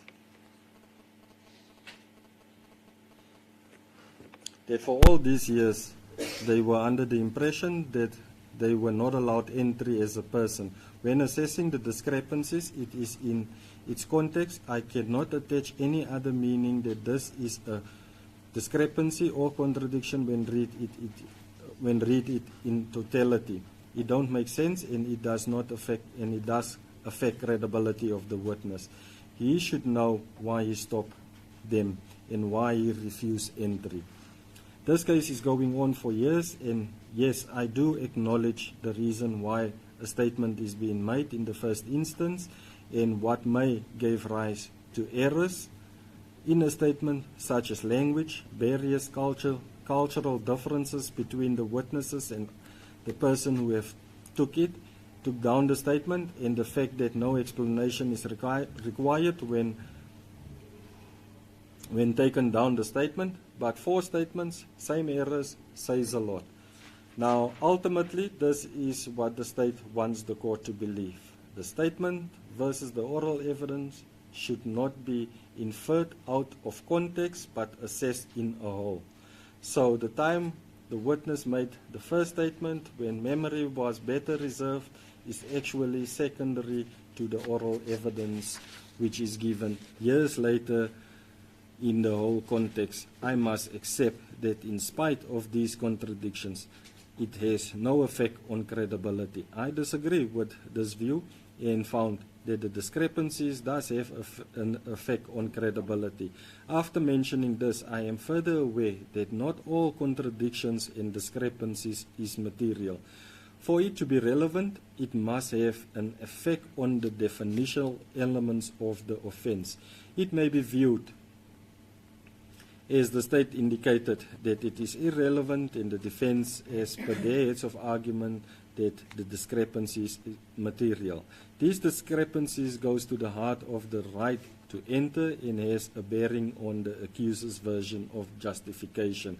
I will deal with that later on, because whether it is relevant or irrelevant, it will depend on what test the court has applied for the grounds of justification. 37. In the assessment of Colonel Venter's evidence, I come to the following conclusion, which is argued by the state and the defense. There was an assault by way of pushing on Colonel Venter caused by the accused acting in unison. The injuries were sustained. No injuries were sustained, just mild pain. This assault occurred because the accused believed they acted in justification. The accused lacked mens rea. Therefore, I consider his evidence. Therefore, after I considered his evidence in respect of the assault and that it has been corroborated by the video footage and to certain extent Staff Sergeant Mabisa's evidence, who has witnessed the pushing of the complainant, I found that the discrepancies in both versions is material. It will refer to the accuser's version of justification. It leads to the assessment of their version, what their state of mind was when they were refused entry. This will be taken further as well when I deal with the application of the law itself. 38. The evaluation of the evidence of Gilbert Mabisa. The court remarks as follows. The impression created by this witness is that he has worked at a lot of state funerals as a military police officer and have 33 years of experience as a staff sergeant. He knows the procedure that must be applied. On the 14th of April 2018, he stopped the vehicle of the accused because they were not part of the convoy. He let them pass because of VIP status. However, in his evidence, there is two versions created and both cannot be true. I quote, I confirm that the vehicle that were having escort were directed straight to VIP parking, including the black Vito, which was transporting the EFF members. The state indicated that the court should accept the evidence of the state witness because there is no material discrepancy and that he maintained under cross-examination that the black Vito was not part of the convoy. The defense rebutted this view and argued that these contradictions cannot be assessed in isolation of the version of the accused in respect of their defense of justification, and that it is indeed material. Once again, I am requested to accept that the oral evidence that the accused is not part of the convoy is more probable than the statement which was made when the event should have still be fresh in his memory. This means that the witness in this regard has contradicted himself, and the one version also contradicts the complainant. His version must also be further assessed in light of the accuser's version with the raised defense of justification. I have already indicated in the Section 174 application that I believe that the state failed to prove that the accused was not part of the convoy and refrained from making a finding on credibility.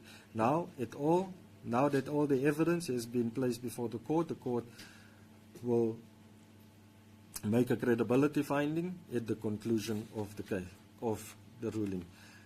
After the evaluation of the state witnesses, it is a matter of logic that the prosecution evidence does not need to be rejected in order to conclude that there is a reasonable possibility that the accused might be innocent. What is required in order to reach that conclusion is at least an equivalent possibility that the incriminating evidence might not be true. Evidence that incriminates the accused and evidence that exonerates him cannot both be true. There is not even a possibility that both might be true.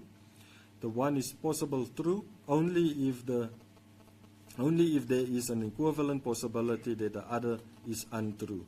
In the case of S. v. Stevens, it was held that a court should not follow what has been called a compartmentalized approach to assess the evidence, namely which divorces the evidence before the court into compartments by examining the state's case in isolation of the defense case. This view has also been confirmed in the Supreme Court of Appeal. It would refer to the State versus Naidu and others, which is under a footnote. 41, the totality of the evidence must be considered, and therefore the court must evaluate the accuser's version as well. The court considered, 42, the court considered the evidence of the defense and remarked as follows on Mr. Malema and Mr. Ndlozi's evidence.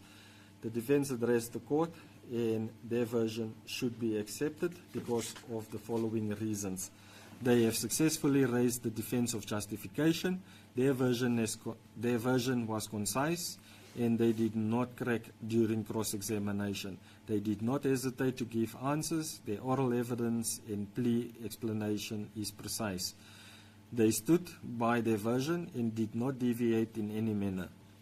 They successfully proved that they were acting in justification. The prosecutor addressed the court at the accuser's version should be rejected because the accused version, or the court will just rephrase, the accused when assaulting the complainant acted in unison. The discrepancies must be assessed in context, and it is not material to the evidence of assault.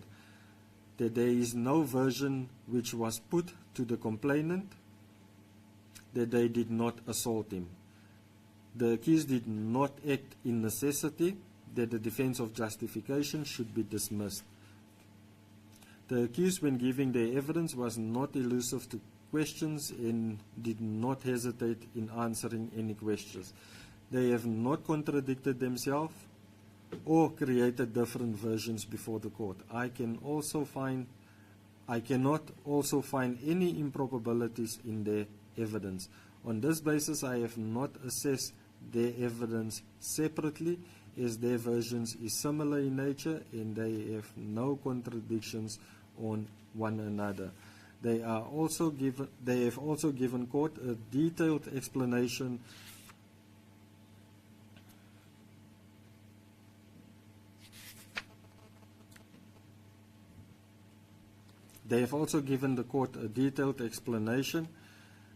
as well as in the time collapse, which was caused by them being stopped by the complainant, that the court should not infer that they were late or have forced their way into the convoy. 43, the applicable law, common purpose, the doctrine of common purpose, complicity, secondary participation, common design or joint enterprise refers to the situation where two or more people embark on a course of action with a common purpose resulting in the commission of a crime. In this situation, the participants are jointly liable for all the results from the act and omissions occurring within the scope of their agreement. Thus, each of the parties to an agreement or understanding is guilty of any crime falling within the scope of the common purpose, which is committed in carrying out that purpose. Therefore, I am in agreement with the cases of S versus Magesi, S versus Tibius, and other S versus Toby. It goes without saying Common purpose between state and it is common purpose between the state and the defense. That common purpose is applicable in that both accused have acted in unison. 44. I have been referred to different approaches by the state and the defense towards the evidence which is before the court.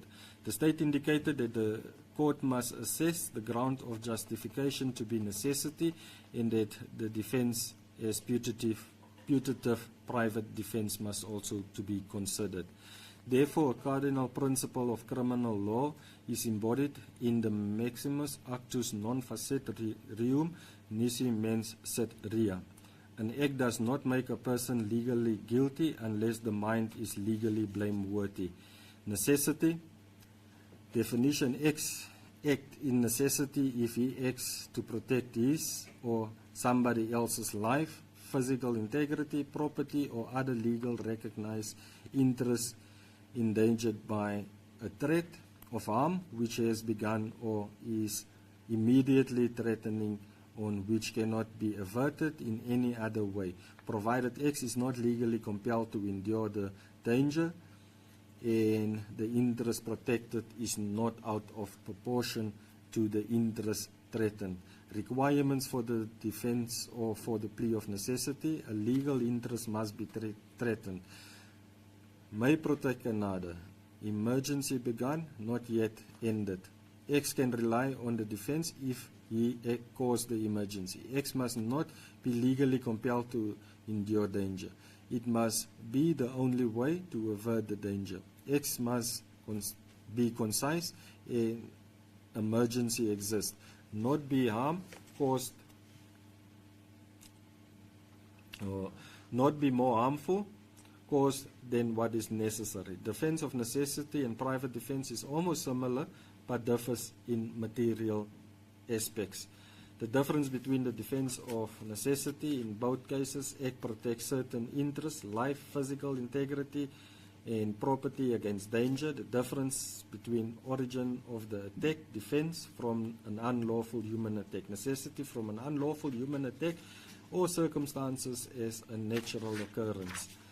Objective at which the defense directed: defense an unlawful human attack, necessity, interest of an innocent third party or violation of a legal provision. Examples of an act of necessity: a ship sinks in a gale and 3 survivors cling to some driftwood. A 4th survivor attempts to hold on to the driftwood but is pushed off and drowns. The emergency was an act of nature and the defense was directed at an innocent person. Now dealing with putative crimes. Putative crimes is a type of crime which does not exist, but which X believes to exist. This exception, putative crimes, operates if X is mistaken about the existence of a crime or a legal nature of one or more of its definitional elements. Now, to be more specific, the defense refer me to putative private defense. This is then with the case of S versus Tutor, which the court have indicated should not be read into record. This, of course, is not a true form of private defense. It is usually stated that the test for private defense is objective. This proposition is acceptable, provided that the role of this objective test is merely to distinguish between actual private defense and putative private defense. Burchell argues there is no absolute duty to retreat from an unlawful attack. The issue of whether the victim could or should have retreated is merely one of many issues to consider. It is also important to look at the following factors. Unlawfulness. Unlawfulness means contrary to the community perception of justice or legal convictions of the community. The Bill of Rights in Chapter 2 of the Constitution must obviously play a role in deciding whether a conduct is in conflict with the public policy or the community perceptions of justice. The values reflected in the Constitution, such as human dignity, the achievement of equality, and the advancement of human rights and freedom are of crucial importance in deciding these issues. Therefore, in deciding whether a conduct is unlawful or not is the legal convictions and not moral convictions. In dealing with the defense submissions of an example that X actions is at first glance seems to be unlawful in damaging a road and rebuild it to maintain her business, and therefore due to legal convictions of the community perceptions of justice, her actions may be deemed lawfully. The court is well aware that this comes out of Snyman under the heading also with dealing under unlawfulness. This is also then an assault case. In assaulting someone because he refused to grant you entry can never cause more benefit to society than the actual harm that was done. So we cannot directly compare assault with malicious injury to property. Sometimes it will be interpreted lawful, unlawful, but the mere fact in this instance is to the extent that the community will never condone that you may assault somebody just because he does not grant you entry in this regard. The test for unlawfulness, it is sometimes alleged in South Africa, legal literature, that the test to determine unlawfulness is objective. This view is incorrect, and the test should compromise both objective and subjective factors. So when one looks at unlawfulness and culpability, the following may be said. Unlawfulness may be described as a judgment or an evaluation of the act, and culpability as the judgment or evaluation of the perpetrator. Culpability then. In legal literature, especially the older literature, as well as the terminology used by the courts, this element is described by the Latin expression of mens rea. Culpability consists of two compartments: criminal capacity in the form of intent and negligent. I will only deal with the form of intent, since this required form of culpability is for the crime of assault. There is no negligent assaulting of another person. This offense can only be incurred by the necessary intent to act according to your will to cause injury to another person. A person commits an act while his will is directed towards the commission of the act or the cause of the result, in the knowledge of the existence of the circumstance mentioned in the definitional element of the relevant crime and the knowledge of the unlawfulness of the act. Compliance with the definitional elements of the unlawful act does not necessarily demonstrate that a person is criminal liable. Additionally to the person must be culpable, have mens rea. Example, he must be personally blameworthy. Criminal capacity connotes that a person must have the ability to appreciate the wrongfulness of his action, cognitive limb, knowledge, and to act in accordance with such appreciation. In brackets, cognitive limb, self-control. Moreover, the act must be supplemented by the prerequisite intention or negligence. It is clear from the application of mens rea in the court that it has nothing necessary to do with notions of an evil mind, moral fault, or knowledge of the wrongfulness of the act. It is generally also irrelevant that an accused acted with a good or a bad motive. The following authorities has been taken into account as referred to by the state, and the citation is as per the heads of arguments. I do not find it necessary to read. For purposes of the electricity that went out, the court have listed all the authorities such as versus Tibius, which the state have referred me, and I do assure the court has taken all these cases into consideration.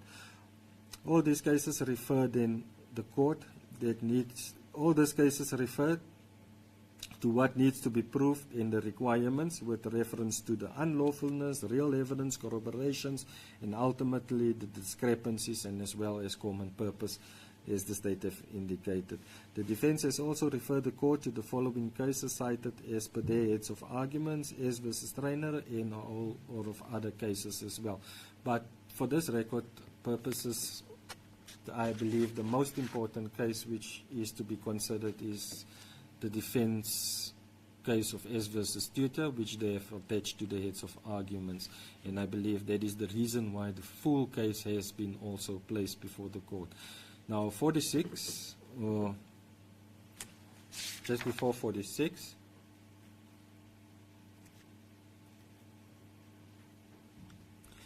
as indicated, all these cases which the defense have referred the court to will deal with private, putative, private defense, the assessment of evidence, intention, cross-examination, onus rests on the state and not accused, and when the court has to draw an inference from the facts which was placed before it. I am aware that, that judicial remarks on factual issues, irrespective of the universal nature of the language used to express them, are not principles, even less do they constitute binding precedent. At best, they are useful analogues, indicators of what was done in comparable cases. So all these cases which the court was referred to by the defense and the state, I cannot just simply say that because in those cases certain findings was made, so that findings will then be applicable to the accused. But those are just merely guidelines for the court to come to a just conclusion. So 46, conclusion.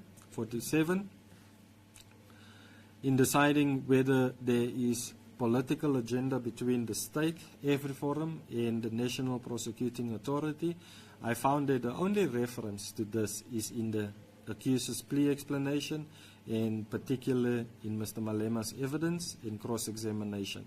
There is, however, no supporting evidence to that effect or a substantial basis for the accusation, and it cannot be upheld, nor may I draw an inference that there is a reasonable possibility that it may be true. This point was also not substantiated, relied on by either party in their heads of arguments before the court. It therefore appears that the crux of the case is whether the accused acted intentionally without any grounds of justification when they assaulted the complainant. 48. South Africa is also a very unique country, and embedded in our history is the adoption of peace and reconciliation. Therefore, to settle less serious matters through a process of mediation, it's well accepted in our legal system, and it affords the state and the defense an opportunity to reach an amicable solution between the accused and the complainant. Therefore, Exhibit E is an indication of the outreach of such a process which have failed. The court is not involved in such processes. The state is dominus litis, and the power to withdraw a charge is solely vested in their discretion. Since it has failed, it is not necessary to attach any weight on Exhibit E, as well as the principle of Ubuntu, because of the broken down process between the parties. 49, Exhibit A, which is the funeral program of the late Miss Winnie Mandela, and it is clear that such a program was not received by any of the state witnesses, and even as Mr. Gilbert Mabisa indicated that it was an auspicious event. This is proof that Mr. Malema has played a vital role in terms of the burial process, and it is supported by his version that he was entitled to be at the cemetery. It also goes to the crux of the state of his mind. The test for intention is subjective. The court must determine what the state of mind of the particular person is. As I have indicated that I would deal with the issues of discrepancies and of the state witnesses, evidence which relate to the issue of the statement, and oral evidence. Firstly, the statement creates the impression that the accused was denied access into Memorial Park Cemetery for the burial of the late Miss Winnie Mandela. Secondly, it creates the impression that they were stopped even if they were part of the convoy. Lastly, the version under cross-examination went from nobody other than the family and the president were allowed to enter in the vehicles. Only accredited vehicles with permits could enter. The accused vehicle had no escort. Accused vehicle was not part of the convoy. Even if the vehicle had a permit, he would not allow it to enter. He contacted VOC to get permission to allow them entry, and General Zulu did and did not give permission. This is, however, not mentioned to determine whether the accused had a right to enter with the vehicle or not. Since I have dealt with this issue of entry in the Section 174 application, this is now mentioning in light of credibility, which the court still has to deal with. I found that the discrepancies have created a belief in the mind of the accused that their right to freedom of movement and to dignity is being infringed upon, which right is being fully protected by our Constitution. This can also not be placed in a comparison of what have transpired prior the convoy arrived. Those people was not part of the people who attended the funeral of the late Miss Winnie Mandela. It was also being dealt with by Ms. Erasmus, a person of the administration section of Memorial Park Cemetery, who is not the senior of Colonel Venter. Those people were more acceptable to understand that the cemetery was closed for a state funeral and it did not affect their rights to have closure or to bury a loved one in dignity. In terms of the two ladies, they were not prevented entry but informed to wait until the family has arrived.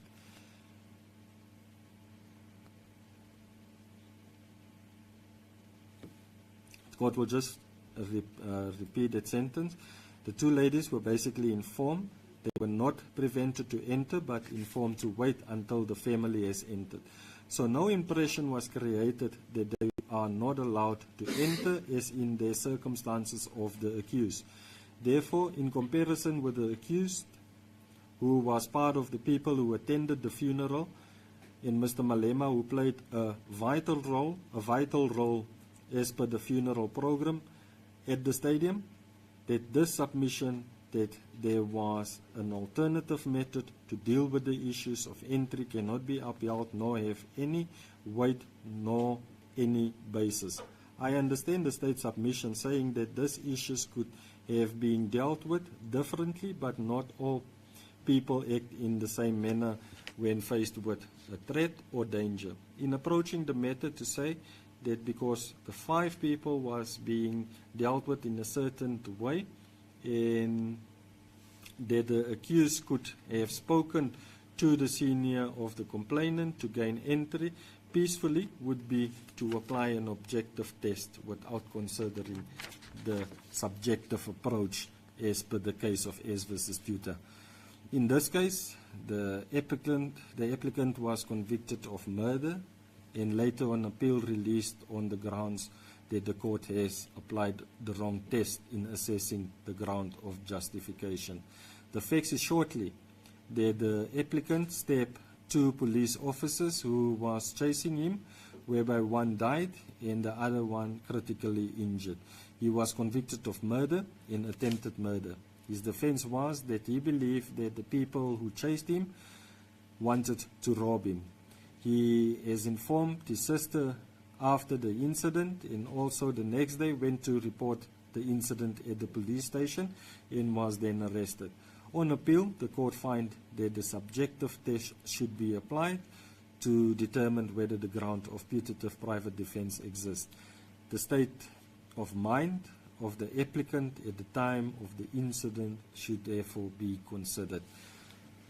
Now, looking at intention, irrespective of unlawfulness, the accused must also have the intent to accomplish the definitional elements of the offense of assault. Knowing that the conduct is unlawful, or he must foresee the possibility of his conduct, comply with the definitional elements of the offense of assault, and therefore being unlawful but never the less proceed with it.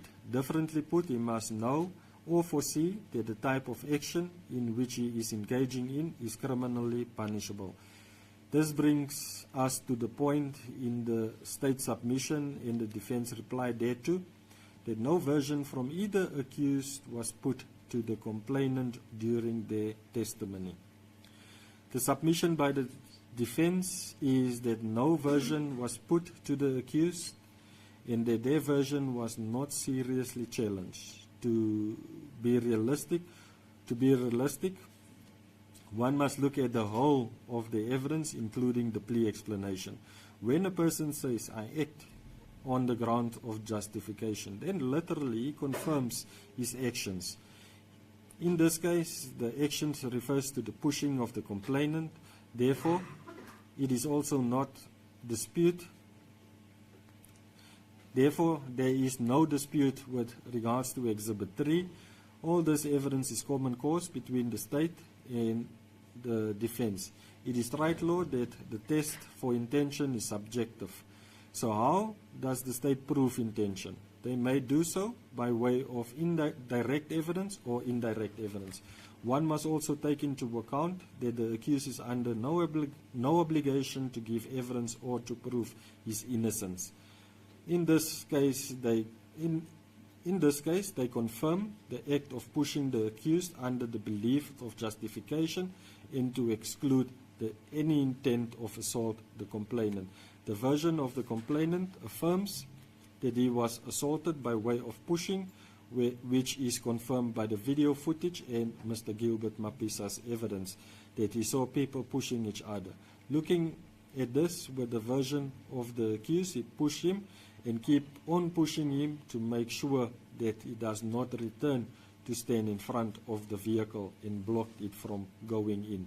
Our intent was not to assault the complainant, but we wanted to enter the cemetery to pay our last respects to the late Miss Winnie Mandela, and above all, to get closure. As we then pushed him out of the way so that the vehicle may enter. If I also look at the indirect proof of intent, the court must then guard against applying an objective test instead of a subjective test. It is dangerous to argue as per follows. Any normal person who commits an act which the accused have committed would know that it would result in the assault of the complainant. Therefore, the accused acted intentionally. Although I am free to apply general knowledge of human behavior and the motivation of such behavior, I know that I know that I must guard against exclusive considering what a normal, ordinary, or reasonable person would have thought or felt in the given circumstances. I should go further than this and must consider all circumstances of the case. I have to place myself in the position of the accused at the time of the commission of the offense to establish the state of mind of the accused at the moment. For this reason, the state referral to the 5 other incidents cannot be accepted as already indicated. Also, that the state of mind must be inferred from the whole of the evidence. I cannot infer from that whole of the evidence because the inference seek to be drawn is also not consistent with all proven facts of the case. And therefore, it must exclude all reasonable inferences. I accept the one that is seek to be drawn. Therefore, the version of the accused, as I already alluded to, the discrepancies by the state witnesses creates an impression that they are refused entry as a person and will not be part of the mourners at the cemetery, which in turn have led to their actions. This version stands, and it was not challenged or contradicted in any way. They intend to remove the complainant to gain entry is also reasonably possibly true. The court also look at the whole merits of the case, which is before me. In the case of S versus Souls, the judgment illustrates the dangers of what has been called compartmentalized approach in the assessment of evidence, an approach which separates the evidence before the court into compartments by examining the defense case in isolation from the state's case and vice versa. What must be borne in mind is that the conclusion which is reached, whether to convict or to acquit, must account for all evidence. Some of the evidence may be found to be false, some of it may be found to be unreliable, but none may simply be ignored. Then when looking at the version of the accused, the court does not have to be convinced that every detail of the accused's version is true. If the accused's version is reasonably possibly true, in substance, the court must decide the matter on the acceptance of that version. Of course, it is permissible to test the accused's version against the inherent probabilities, but it cannot be rejected merely because it is improbable. It can only be rejected on the basis of inherent improbabilities. If it can be said that the version is so improbable that it cannot be reasonably possibly true. I would also like to refer to the case of S versus Souls once again at paragraph 180, E to G. There is no rule of thumb or formula to apply when it comes to the consideration of the evidence of a witness. The trial judge will weigh its evidence, consider its merits and demerits, or having done so, will decide whether there are any shortcomings or defects or contradictions in his testimony to determine whether he is satisfied that the truth has been told. When there is a conflict of fact between the evidence of the state and that of the accused, the proper approach in the case such as that is for the court to apply its mind not only to the merits and demerits of the case, but also to the probabilities. So one must take into account the state's case has discrepancies, which in turn affects the mindset of the accused. There were mourners on the day in question. They have not planned to be stopped by Colonel Johannes Venter. Since the roads to the cemetery was closed, and it is, as per the evidence as a whole, impossible to join the convoy, it can then only be, as I have already indicated in the Section 174 application, that the accused had a right to be there. I also accept that the accused was not late for the funeral on that day, that they were also behind the BMW X5s depicted on Exhibit 3, and that the delay in the time was caused by the fact that they were stopped by Colonel Johannes Venter. That version and explanation is reasonable and probable in light of the discrepancies. The erroneous belief in the existence of a ground of justification also, the conduct remains therefore unlawful as well. Subjective factors must be considered in deciding whether an act is lawful or not. However, just as it is wrong to say unlawful is consisting of merely objective external factors, it is similarly wrong to place all emphasis on subjective factors and to forget about the objective ones. No grounds of justification can exist in the absence of objective factors, and for this reason the accused's conduct then remains unlawful. If they subjectively thinks that there is a ground of justification, whereas in fact there is none. A so-called putative ground of justification is therefore in fact no ground of justification. A putative ground for justification is one that does not legally exist, but which the accused believes to exist. It exists only in the imagination of the accused. They mistakenly believe that their conduct is covered by a ground of justification.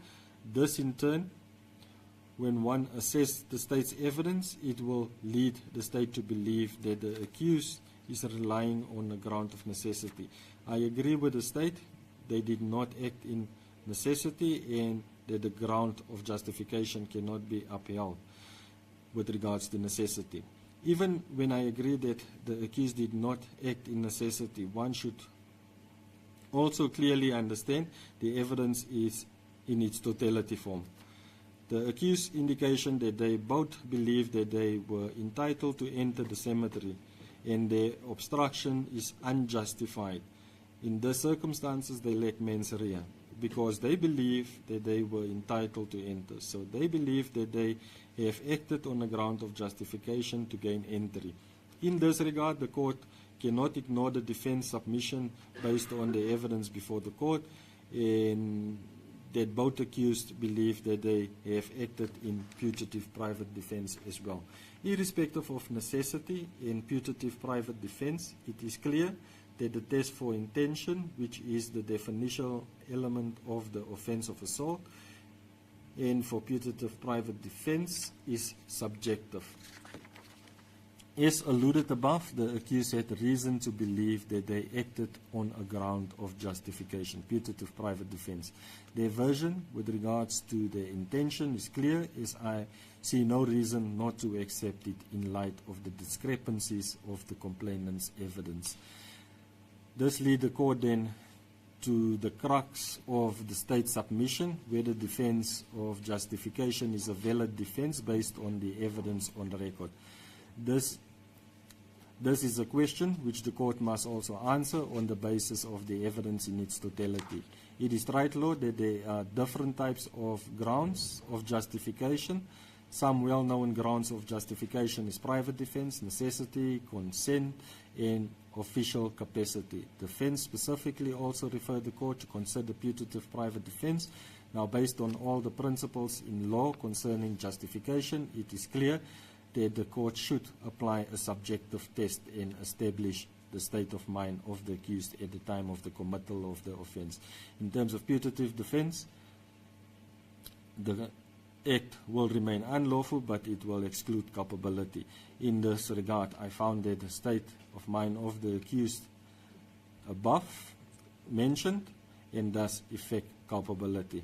Court's finding, I do then find that the action of the accused at first glance appears to be unlawful, but after carefully assessing the evidence, one can never assault any other human being than in gain of an entry. The evidence in its totality also confirms the version of the accused before court. The accused further lack intent to commit the offense of assault in this regard. In this regard, the court finds that even when the court carefully assess the version of the accused, the court finds that the accused version is reasonably possibly true. Therefore, I accept that the defense of justification is to be upheld and that the accused had no intent to assault the complainant based on the evidence which is listed above, based on the reasons which is listed above. Both accused is therefore found not guilty and acquitted of the charge of assault.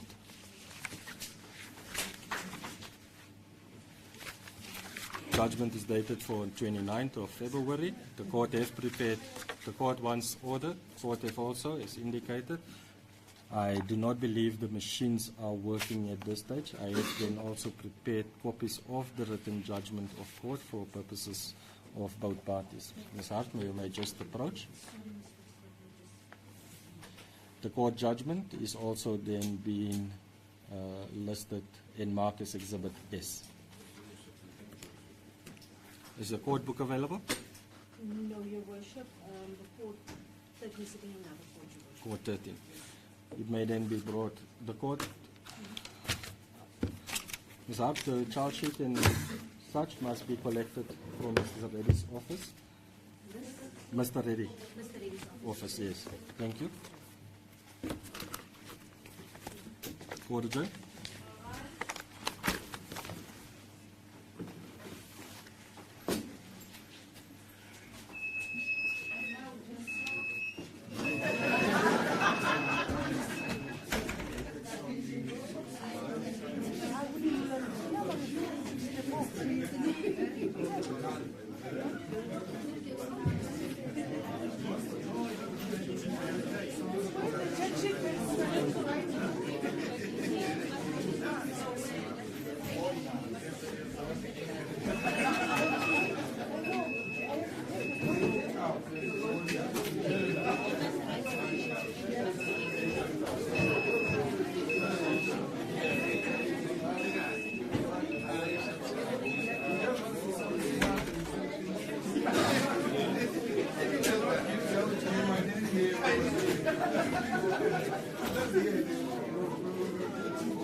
Well done, guys.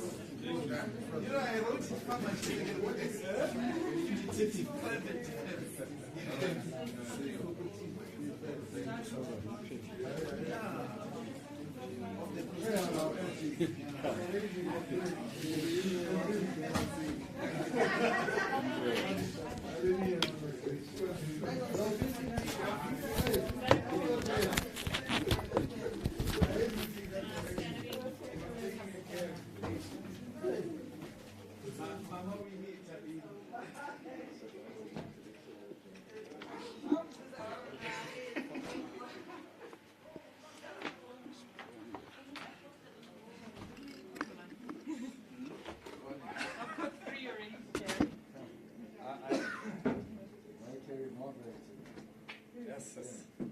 Really?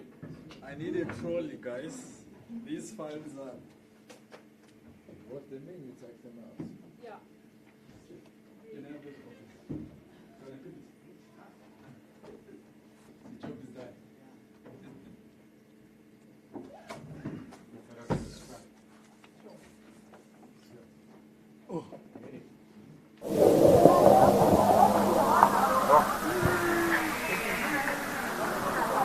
Vão fazer encontro, hein?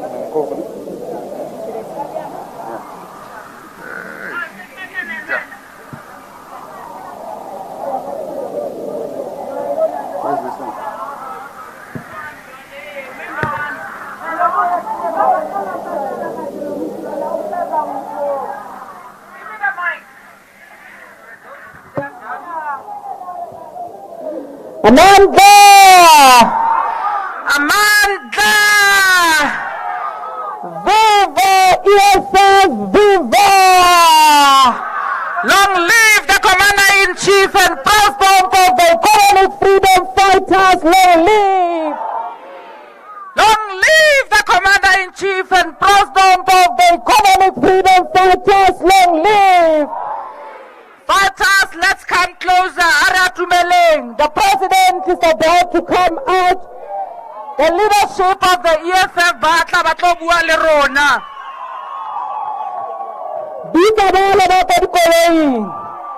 Call all of those ones ba kwa dikoloi. Where's Pocket? Pocket. Aratumeleng. Arito kamera thaka, arito kamera pele. Chio mama. Uyangilandela.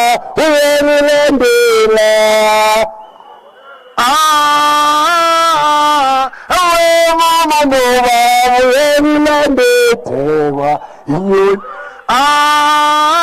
Wema, uyangilandela, inyoni.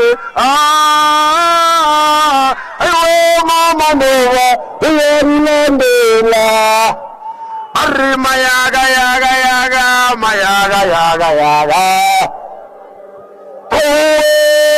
Lele mayaga, senzeni tina.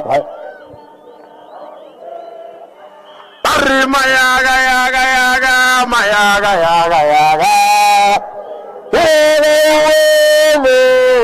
mayaga.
I see hands off.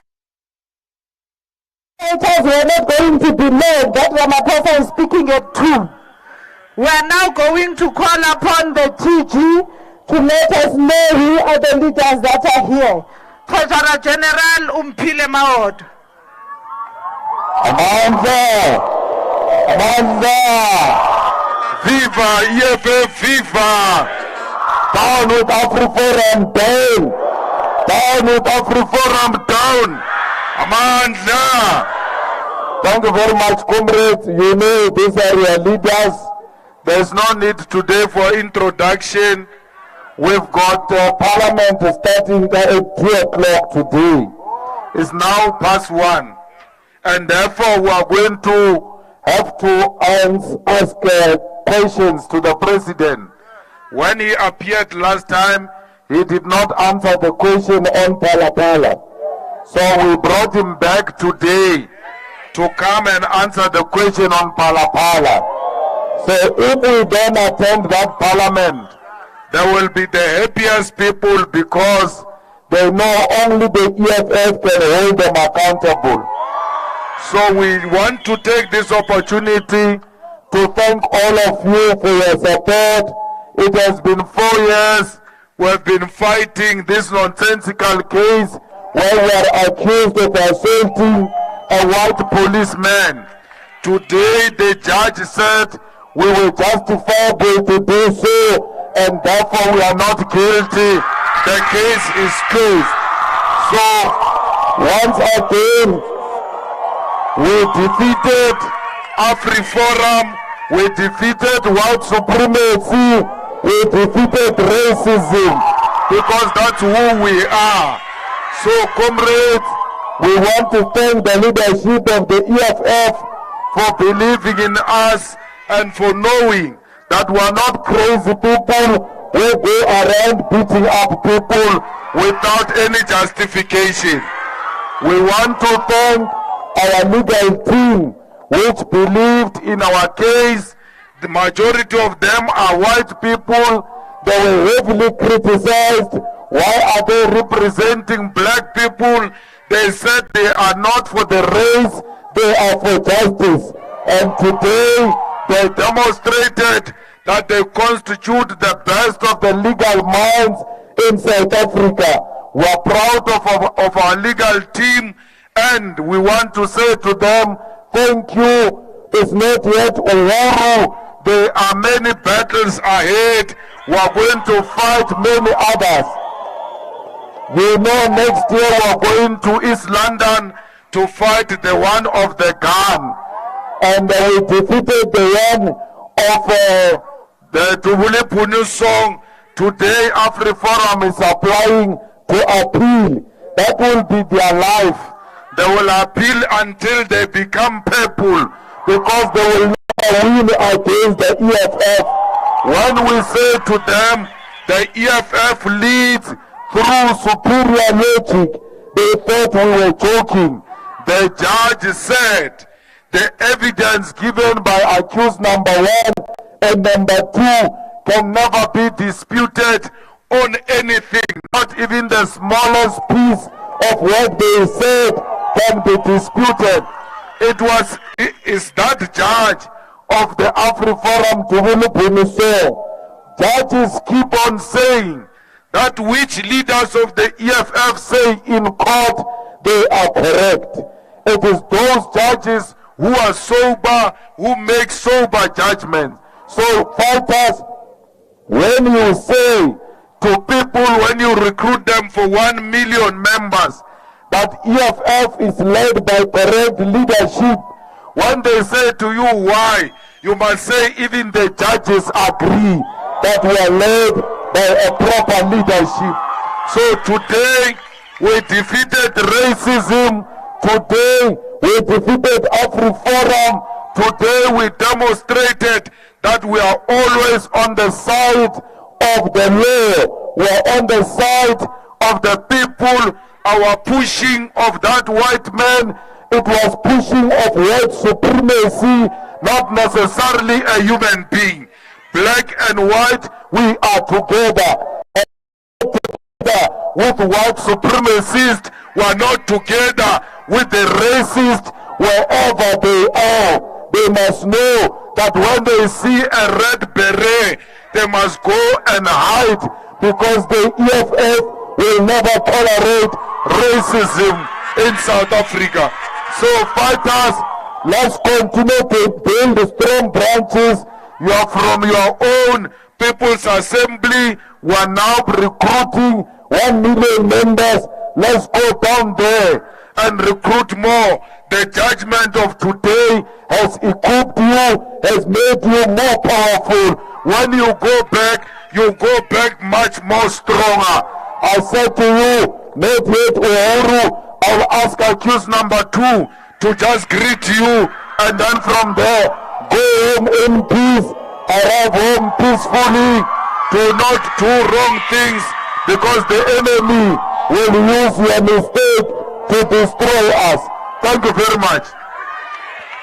Kibela phezu kwendlebe Jabula masishayo fenter Kibela phezu kwendlebe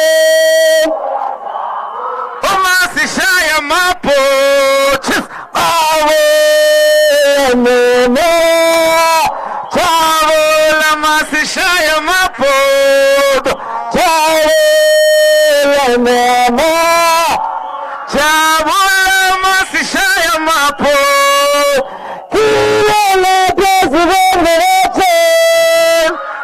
Chess Anginis Kilele presidente Chess Jabula Kitine Jabula mama Jabula masishaya mapo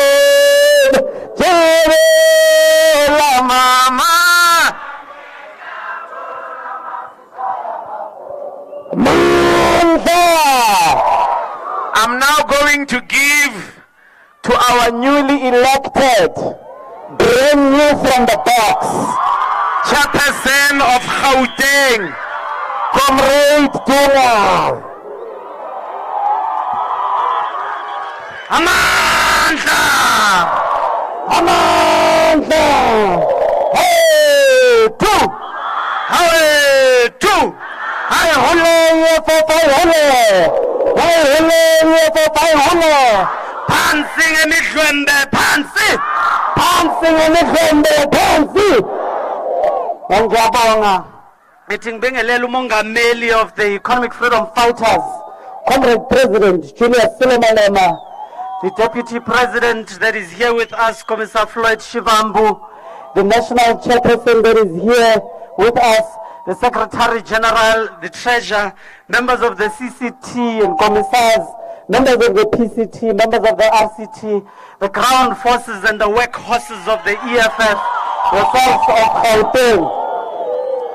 President Sidibeng is here, Egoruleni is here, Tshwane is here, Western is here, Johannesburg is here, as a reaffirmation, Comrade President, that we are mandating you that you must continue to push the establishment, and the EFF in Gauteng shall rally behind you and the leadership of the EFF, because we understand that it is not only you being persecuted here, but it is the EFF in itself. The mandate for you to be brought here is on the promise that you are supposed to be deterred from the strategic mission of economic freedom in our lifetime. But we make that confirmation, President, that we are going to go down to the ground and ensure that we decisively become victorious. We'd like to thank you all for coming here today and attending, although it was a short notice. You came through and you attended in your numbers in ensuring that the victories of the EFF are contained. Thank you very much, fighters, for heeding the call. At any given time, once again, when you are called, we are asking that you avail yourself on a continuous basis. You come forth and we ensure that the EFF is strong. You are the reliable forces of Egoruleni, of Sidibeng, of Tshwane, of Western, and of Joburg. Forward to 1 million victory, forward! to 1 million membership forward. 4 to 1 million votes in Gauteng forward. 4 to 1 million votes in Gauteng forward. Sending the assistants ensure that we arrive home safely. Salute.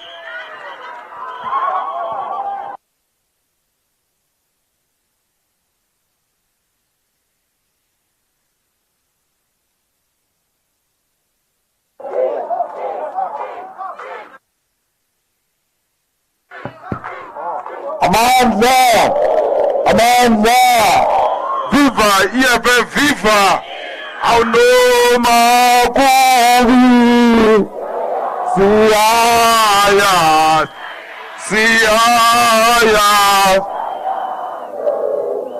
noma kubi, siyaya,